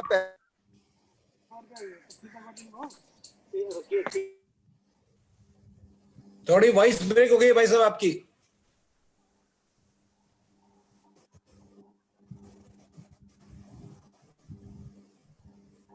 राजेश जी, वॉइस ब्रेक हो रही है आपकी। करने के लिए भाई रोड जा रहे हैं दिल्ली से मेरे साथ, वो कुछ कहना चाहते हैं, मैं उनको माइक फोन दे रहा हूँ। जी जी पवन जी। हेलो, मेरी आवाज भी नहीं आ रही? अब आ रही है भाई हेलो साहब। पवन जी। जी जी सुन पा रहे हैं। पवन जी, प्रमोद जी जी भाई साहब, जी सुन पा रहा हूँ आपको। मेरा ऑडियो आ रहा है क्या? हाँ आ रहा है भाई साहब, आ रहा है। आ रही है। लो पवन जी कुछ कहना चाह रहे हैं। पवन जी जी हाँ जी, जी नमस्ते, गुड मॉर्निंग सभी भाइयों को, नमस्कार। जो विषय चल रहा है मेक इन इंडिया और वो एफडीआई, ये सब कैसे हो, तो मेक इन इंडिया में मेरे अनुसार जो मेरा अनुभव है उसमें सबसे बड़ी बात तो ये है कि जो बेस मटेरियल है इंडिया का वो एक्सपोर्ट हो जाता है। दूसरी चीज, जो raw material, finish raw material है, वो बड़ी बड़ी कंपनियां हैं, उन लोगों ने मोनोपोली कर रखी है और खूब सारे जो है रॉ मटेरियल इंपोर्ट के ऊपर खूब सारी anti dumping duty, anti subsidy duty और मोनोपोली चल रही है। तो रॉ मटेरियल इंडिया में महंगा है और रॉ मटेरियल बाहर से मंगाने पे बहुत सारी ड्यूटीज हैं, इसलिए यहाँ का फिनिश प्रोडक्ट जो है ना वो महंगा बनता है। और चाइना से अगर फिनिश प्रोडक्ट मंगाना हो तो उस पे ड्यूटी कम है। तो ये उल्टा काम हो रखा है। ये डिप्लोमेसी के तरीके से इंडिया में जो बड़े उद्योगपति हैं जो कि अपने आप में मोनोपोली से काम कर रहे हैं, उसकी वजह से हम लोग कहीं एक समस्या में है, जो कि हमारी फिनिश गुड की फैक्ट्रियां हैं वो इसलिए एक्सपोर्ट करने में या लोकल में काफी परेशानी महसूस करती हैं, क्योंकि रॉ मटेरियल डिफरेंस बहुत ज्यादा है। दूसरी चीज स्किल की है और टेक्नोलॉजी की है। हमारे यहाँ पे ऑटोमेशन और टेक्नोलॉजी बहुत सारे फील्ड्स में अभी तक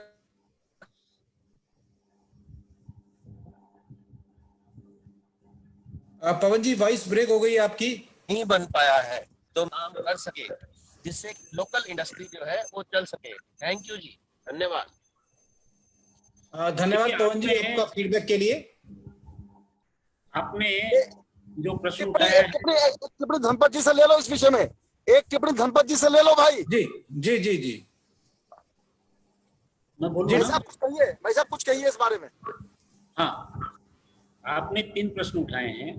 एक तो ये उठाया है कि हमारे यहाँ की जो एंटी डंपिंग, काउंटरवेलिंग ड्यूटी, ये जो ड्यूटीज जो लगती हैं ये रॉ मटेरियल पर लगती हैं और उसके कारण से जो है रॉ मटेरियल जो है जो इंपोर्ट होता है वो महंगा हो जाता है। और फिनिश गुड्स को जब हम चाइना से मंगाते हैं तो उस पर ड्यूटी कम है, तो फिनिश गुड्स जो है सस्ता रहता है। और इसके कारण से भारत में जो भी लागत आती है वो लागत के कारण से जो कॉम्पिटिटिव देश रहने चाहिए इंटरनेशनल मार्केट में वो नहीं होने के कारण से हम उसका एक्सपोर्ट नहीं कर पाते।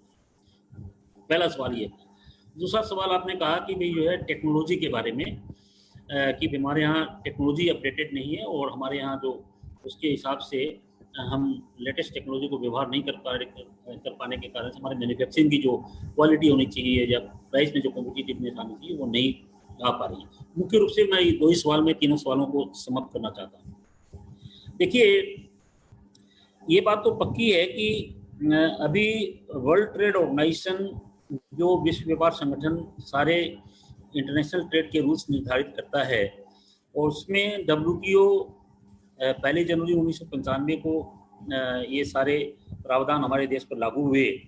और उसमें हमारे यहाँ पहले क्वांटिटेटिव रेस्ट्रिक्शंस हुआ करते थे, QR हुआ करते थे।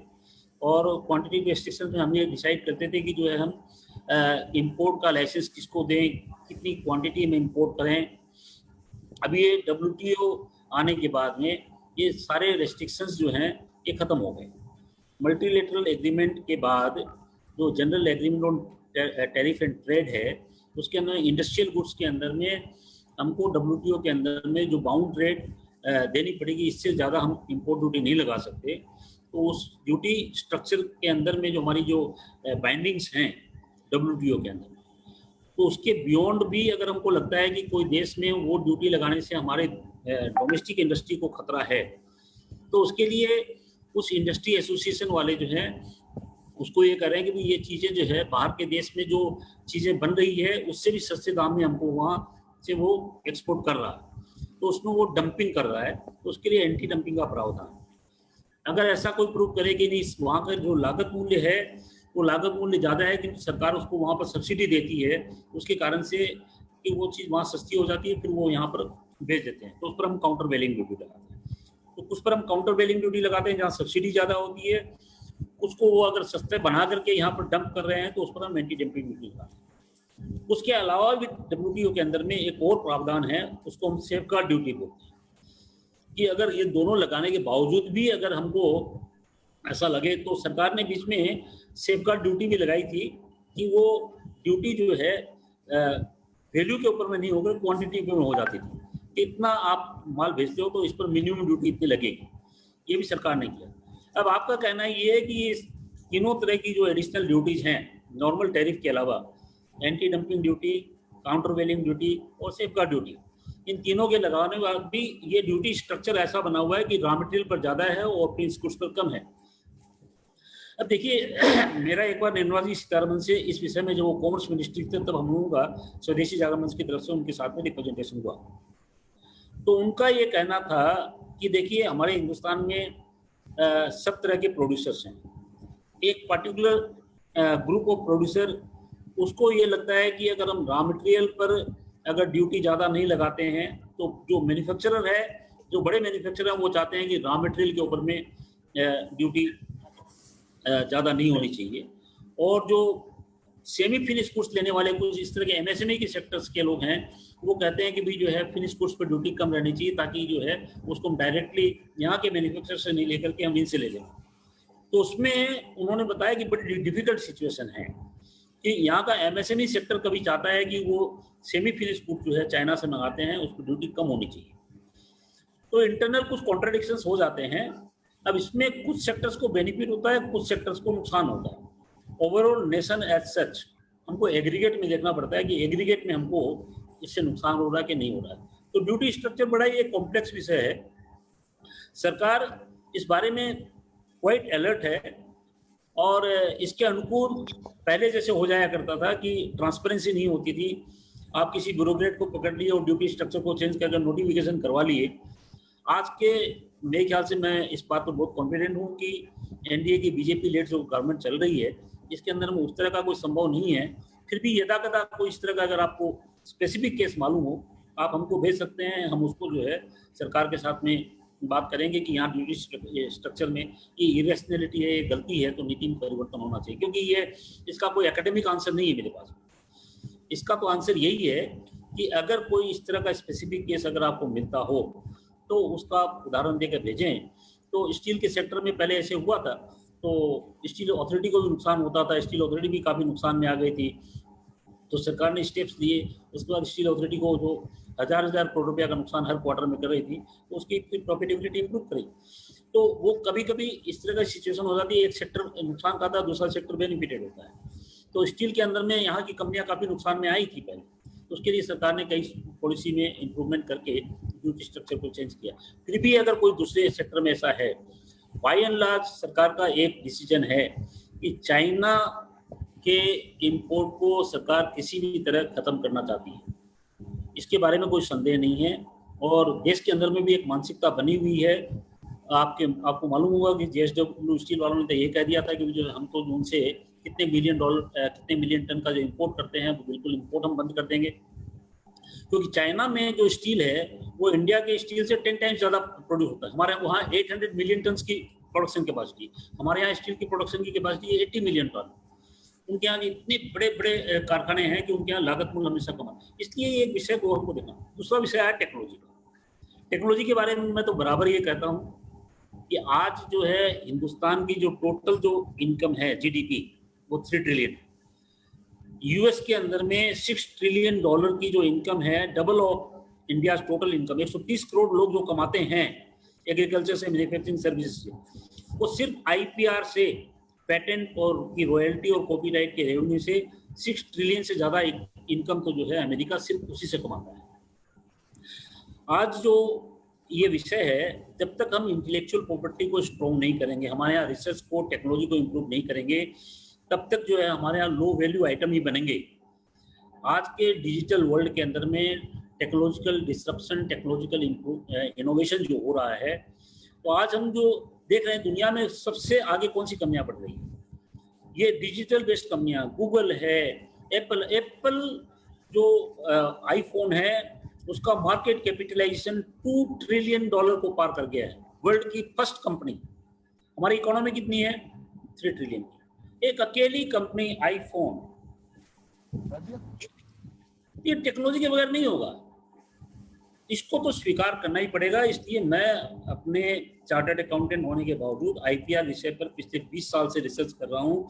मैंने ये पाया है कि आज के इस नॉलेज एरा के अंदर में जहाँ हम टेक्नोलॉजी और इनोवेशन की बात कर रहे हैं, जब तक हमारे राष्ट्र में हमारा R&D का एक्सपेंडिचर कितना 0.67% है, चाइना का कितना है वो 2.5% है, अमेरिका का कितना है 3% है। उनकी इकोनॉमी की साइज देखिए और फिर उसका परसेंटेज में रहिए।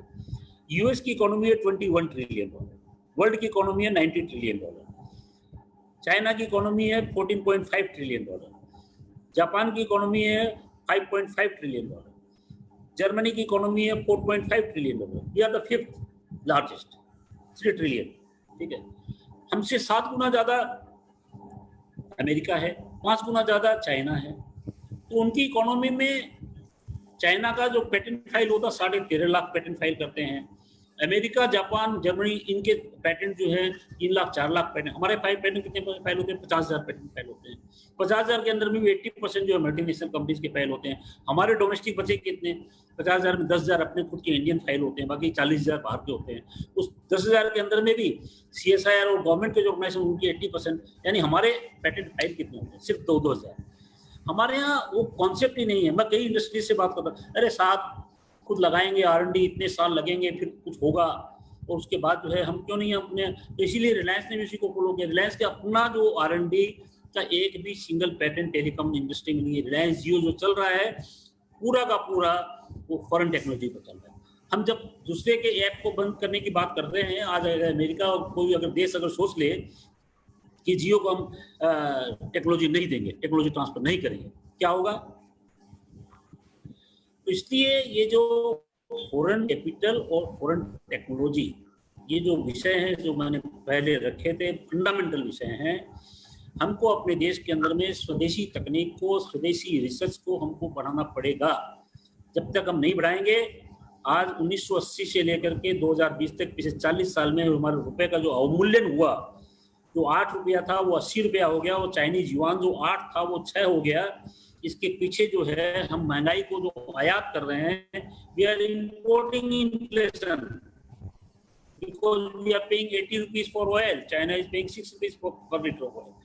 ये सारी बातें जो है ना, इन सबको समझना पड़ेगा। बहुत गहरे विषय हैं, इसको कोई समझना नहीं चाहता है। जब तक हम नहीं समझेंगे तो मैं कहता हूं कि हमारे देश को आगे बढ़ाने के लिए 2 चीजों को ठीक नहीं करेंगे। हमारी एक्सचेंज रेट को ठीक नहीं करेंगे, हमारी आईपीआर को ठीक नहीं करेंगे। ये 2 मौलिक स्तंभ हैं। प्रधानमंत्री ने कहा कि जो हमारी इकोनॉमी के वो आगे बढ़ाने के लिए इंफ्रास्ट्रक्चर को बढ़ाना पड़ेगा, टेक्नोलॉजी को बढ़ाना पड़ेगा, हमको डेमोग्राफिक डिविडेंड, ये बातें तो हो रही है, किंतु बातें हो रही है, काम नहीं हो रहा। काम को करने के लिए आत्मनिर्भरता का जो संकल्प है, वो संकल्प तभी फलीभूत हो सकता है जब हम इस आईपी इकोसिस्टम को हमारे स्कूलों में, कॉलेजों में, गाँव में, हर जगह जब इसको ले जाएंगे। हमारा देश की आइडिया, हमारे देश के लोगों के अंदर में चेतना आना का बहुत आवश्यकता है। तो जो रिवॉल्यूशन होना चाहिए वो मैं समझता हूँ कि बौद्धिक संपदा का रिवोल्यूशन होना चाहिए। हमारा ह्यूमन रिसोर्स बहुत स्ट्रॉन्ग है। वर्ल्ड बैंक इस बात को मानती है कि आज के जो इकोनॉमिक रिसोर्सेज 3 हैं, human resource, natural resource, capital resource, उसमें सबसे रिचेस्ट रिसोर्स जो है वो ह्यूमन रिसोर्स है, और ह्यूमन रिसोर्स ही इंटेलेक्चुअल रिसोर्स में बदली हो सकता है। इसलिए ये जो गैप है, ह्यूमन रिसोर्स को एनरिच करके इंटेलेक्चुअल रिसोर्स में कन्वर्ट करना, यानी मानव संपदा को बौद्धिक संपदा में कन्वर्ट करके और उसको बौद्धिक संपदा अधिकार में कन्वर्ट करना, जब तक हम ये नहीं करेंगे, हम जितने भी स्लोगन देते रहे, इसलिए मैंने कहा था कि हम स्लोगोनॉमिक्स में जा रहे हैं, मोनोमिक्स से निकल करके स्लोगोनॉमिक्स में जा रहे हैं। Stand up India, startup India, make in India, प्लाना India, दिखाना इंडिया, हो रहा कुछ भी नहीं। इसलिए स्लोगन से हट करके जब हम वास्तव में धरातल पर उतर करके अगर हम फंडामेंटल इश्यूज को ईमानदारी के साथ में, संकल्प के साथ में लेंगे, और उसमें अगर सच्चाई होगी, क्योंकि मन की बात से कुछ नहीं होता है, आत्मा की बात से होगा। मन की बात बदलती रहती है, आत्मा की बात बदलती नहीं है। इसलिए सही में अगर हम आत्मनिर्भर होना चाहते हैं तो आत्मनिवेदन मेरा ये है कि हम आत्मा की बात को स्वीकार करें, अंतरात्मा की बात को स्वीकार करें, सच्चाई को स्वीकार करें, हमारे किसानों को, अन्नदाताओं को, उनको सही मूल्य दें। किसानों से मेरी मुलाकात होती है। हमने अभी बंगाल में एक किसान समाज बनाया है, और कृषक समाज का एक ही कहना है कि हमको नहीं चाहिए सब्सिडी। हम मेहनत करते हैं, सुबह 4 बजे खेत में जाकर आपको दोपहर को तपती धूप में और बरसती बरसात में और शीत में हम काम करते हैं। हमको नहीं चाहिए सब्सिडी, हमको हमारे उत्पाद का सही मूल्य चाहिए। आपको जानकर बड़ा आश्चर्य होगा, दुख भी होगा कि फार्मर्स को अपने प्रोड्यूस का सिर्फ 13% एवरेज में मिलता है। फार्मर्स को अगर अपने प्रोड्यूस का अगर सही दाम मिलने लग जाए, फार्मर्स जो है वो सही में स्वाभिमानी होता है, और उसको सरकार की इससे भीख नहीं चाहिए, उसको कोई सब्सिडी नहीं चाहिए। इसलिए सरकार को इन बेसिक चीज़ों को समझना पड़ेगा। सिर्फ जो है मीठी मीठी बातें करके वोट लेने के लिए जो भी राजनीतिक पार्टियां देश में हैं, उसका सिर्फ यही काम है कि ये स्लोगन्स नए नए निकालती रहती है। स्लोगन से काम नहीं चलेगा। सही रूप में संकल्प लेकर के ईमानदारी से, सच्चाई के साथ काम करना होगा। वो अगर हम करेंगे तो सही मायने में हम आत्मनिर्भर हो सकेंगे। धन्यवाद। धन्यवाद डॉक्टर साहब, इतने गंभीर विषय को भी आपने बिल्कुल सहजता से बतलाया, और समय कम पड़ गया है लेकिन जिज्ञासाएं और भी हैं।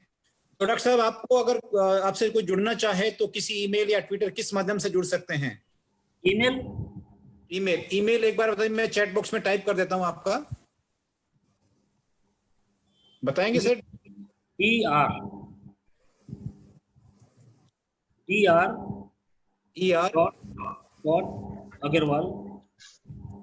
अग्रवाल में AG सिंगल जी अग्रवाल WAL, हाँ जी, जी II ट्रेड, मेरी एक इंस्टीट्यूट ऑफ इंटरनेशनल ट्रेड है, उसका जो संक्षिप्त है जी II, 2 bar I trade .in। मैं राजेश जी को SMS भी कर दूंगा। हाँ, एकदम सही है, एकदम। dr.agarwal@iitrade.ac.in। जो भी डॉक्टर साहब से संपर्क करना चाहते हैं, व्हाट्सएप करना चाहे तो मेरा व्हाट्सएप है 98309 41327 42137 41 काट दीजिए। मैं रिपीट करता हूँ। हाँ, गलत है 41237 41327। हाँ बिल्कुल, ना 23 होगा, 327।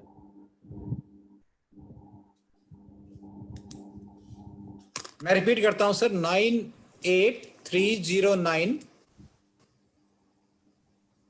41327। 41327। हाँ जी, ये तीसरा नंबर करेक्ट है, 98094137। हाँ जी। तो बहुत बहुत धन्यवाद डॉक्टर साहब। और एक 5 मिनट की सूचना देना चाहेंगे। हम आगामी इतवार को एक क्विज करना चाहते हैं, उसकी सूचना, और 5 मिनट तक आपसे अनुरोध है कि बने रहें। सूचना के लिए संजय जैन और पूजा जैन जी के सुपुत्र पीयूष जैन हमारे साथ हैं। Piyush, good morning uncle. हाँ हाँ बेटा बताएं क्विज के बारे में। ये ऑनलाइन हम करने जा रहे हैं आगामी 30 तारीख को, रविवार को, और ये ऑनलाइन होगा, रियल टाइम होगा, जूम के माध्यम से होगा। और जो भी प्रश्न आपसे पूछे जाएंगे आपको चैट बॉक्स में फास्टेस्ट फिंगर फर्स्ट जैसे होता है उसी रूप में सबसे पहले मल्टीपल चॉइस का जो ऑप्शन है वो टाइप करना पड़ेगा, और वो ऑप्शन जो सबसे पहले फास्ट करेगा उसको हम प्राइज देंगे। बाकी जानकारी पीयूष देंगे आपको। तो जो क्विज होगी वो रियल टाइम में होगी, तो बेसिकली एक क्वेश्चन के लिए 60 सेकंड्स मिलेंगे सबको। तो जो सबसे पहले आंसर कर देगा, फर्स्ट 2 आंसर जो करेक्ट होंगे उनको प्राइज दिया जाएगा। और एक लॉगिन से जैसे एक जो पर्सन लॉगिन कर रहा है उसको दो प्राइजेस जीत सकता है मैक्स। मतलब आपकी अगर फैमिली है तो आप डिफरेंट प्लेटफॉर्म से लॉगिन कर लो, वो आप कर सकते हो, बट एक लॉगिन से दो ही प्राइजेस मिलेंगे अगर आप जीते तो मैक्सिमम। बाकी प्रमोद अंकल बाकी आपने बता ही दिया है। धन्यवाद पीयूष। और I want to add something. जी जी पूजा जी। सभी लोग इसमें हॉट सीट पे होंगे और एक साथ होंगे। सारे पार्टिसिपेंट्स को इक्वल चांस मिलेगा क्विज में पार्टिसिपेट करने का। जो हमारा क्विज है वो Bollywood, current affairs, famous quotes and famous personality पे बेस्ड होगा। आपके पास मल्टीपल चॉइस में 4 क्वेश्चंस आएंगे ABCD। आपने उन चॉइस में से ABCD टाइप करना है, तो जो सबसे पहले टाइप कर देंगे वो विनर होंगे। राइट आंसर पे मतलब जो आप पहले राइट आंसर जो भी आएगा वो विनर होंगे। ये लेडीज, चिल्ड्रन और पूरी फैमिली के लिए ये क्विज कंपाइल किया गया है। लॉट्स ऑफ गिफ्ट्स हैं, एप्रिसिएशन सर्टिफिकेट भी मिलेगा। तो सबको बहुत एक्साइटमेंट होनी चाहिए और सब लोगों के पास इक्वल चांसेस होंगे प्राइज विन करने के लिए। Over to Pramod ji, thank you, all the best to everyone.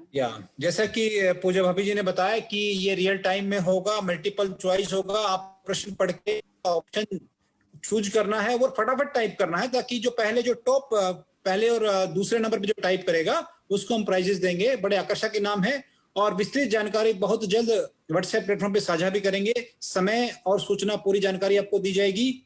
और एक और अनुरोध है कि आपसे, जब आप जूम में लॉगिन करें तो अपने नाम से लॉगिन जरूर करें ताकि हम उसको आइडेंटिफाई कर पाएं, क्योंकि कई लोग मोबाइल का नाम और रैंडम नंबर से लॉगिन करते हैं तो उनको आइडेंटिफाई करना थोड़ा मुश्किल हो जाएगा। तो नाम से जरूर करें। मनीष भाई कुछ कहना चाहते हैं?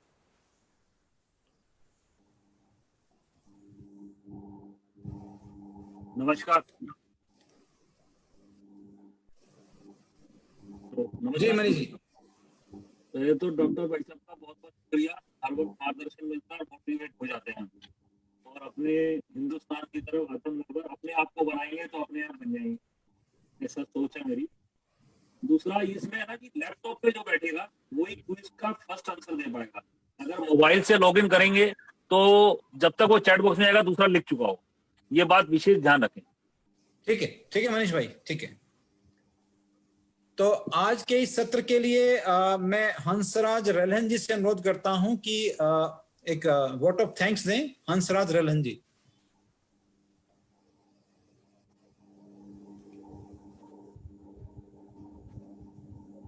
हेलो जी हंसराज जी, आ रही आवाज?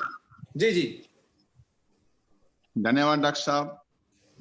डॉक्टर साहब का बहुत बहुत DR अग्रवाल जी का बहुत बहुत धन्यवाद करना चाहता हूं, जिन्होंने इतनी अच्छी तरीके से हमारे देश के बारे में बताया।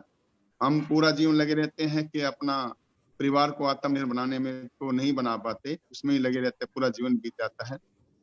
और आप पूरे देश के बारे में सोचते हैं कि हमारा देश कैसे आत्मनिर्भर हो, कृषि हो, विज्ञान हो, और सभी सेंटर हैं, कैसे कैसे हमारे टेक्सटाइल हो, कैसे हमारी भाषी पॉलिसी हो। अर्थशास्त्र ही बताता है कि देश को कैसे आगे चलाना है, और जिस देश का अर्थशास्त्र अच्छा होता है वही देश बहुत तरक्की करता है, उनका भविष्य उज्जवल होता है। तो हमें खुशी होती है बहुत ही कि हमारे परिवार में से एक ऐसा दीप है जो पूरे देश को ज्योति देता है। उनके लिए हम पूरा ही उनका धन्यवाद करते हैं। आज हमें बहुत अच्छा ज्ञान मिला। मैं बहुत बहुत धन्यवाद करना चाहता हूँ राजेश चेतन जी का, भिवानी मैत्री संघ, प्रमोद शर्मा जी, कृष्णा गुप्ता जी, FTRT और चेतना, सचिन सानी जी, राजेश राठौर जी, सबका बहुत बहुत धन्यवाद। ज्ञान गंगा सोनटेक जो आपने लाइव देखा, भिवानी परिवार की तरफ से, हम सब की तरफ से आपका बहुत बहुत धन्यवाद करते हैं।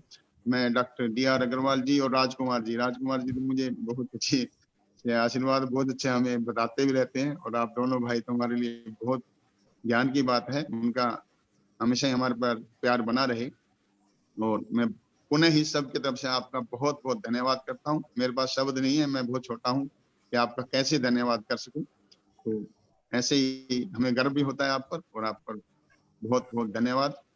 जय श्री राम। धन्यवाद हंसराज जी। हंसराज जी सोनोटेक कंपनी के मालिक हैं, और उसके माध्यम से ये प्रोग्राम यूट्यूब पे लाइव भी उपलब्ध रहता है।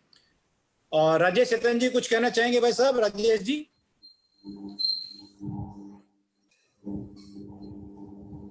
जी, तो पुनः डॉक्टर साहब एक बार धन्यवाद, और अपने समय दिया और इतने अच्छे शब्दों में हमें लाभान्वित किया, और समय समय पे आपका आशीर्वाद, स्नेह, सहयोग मिलता रहा है, और भविष्य में भी मिलता रहेगा। और अब शांति मिलता करें भाई साहब। शांति पाठ कीजिए सर जी। मध्य रात।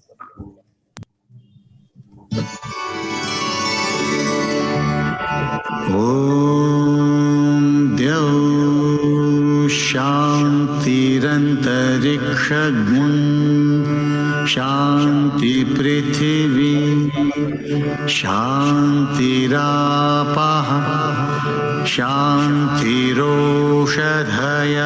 शान्तिः वनस्पतयः शान्तिर्विश्वे देवाः शान्तिर्ब्रह्म शान्तिः सर्वगं शान्ति शान्तिरेव शान्तिः सामा शान्तिरेधि ॐ शान्ति शान्ति शान्तिः।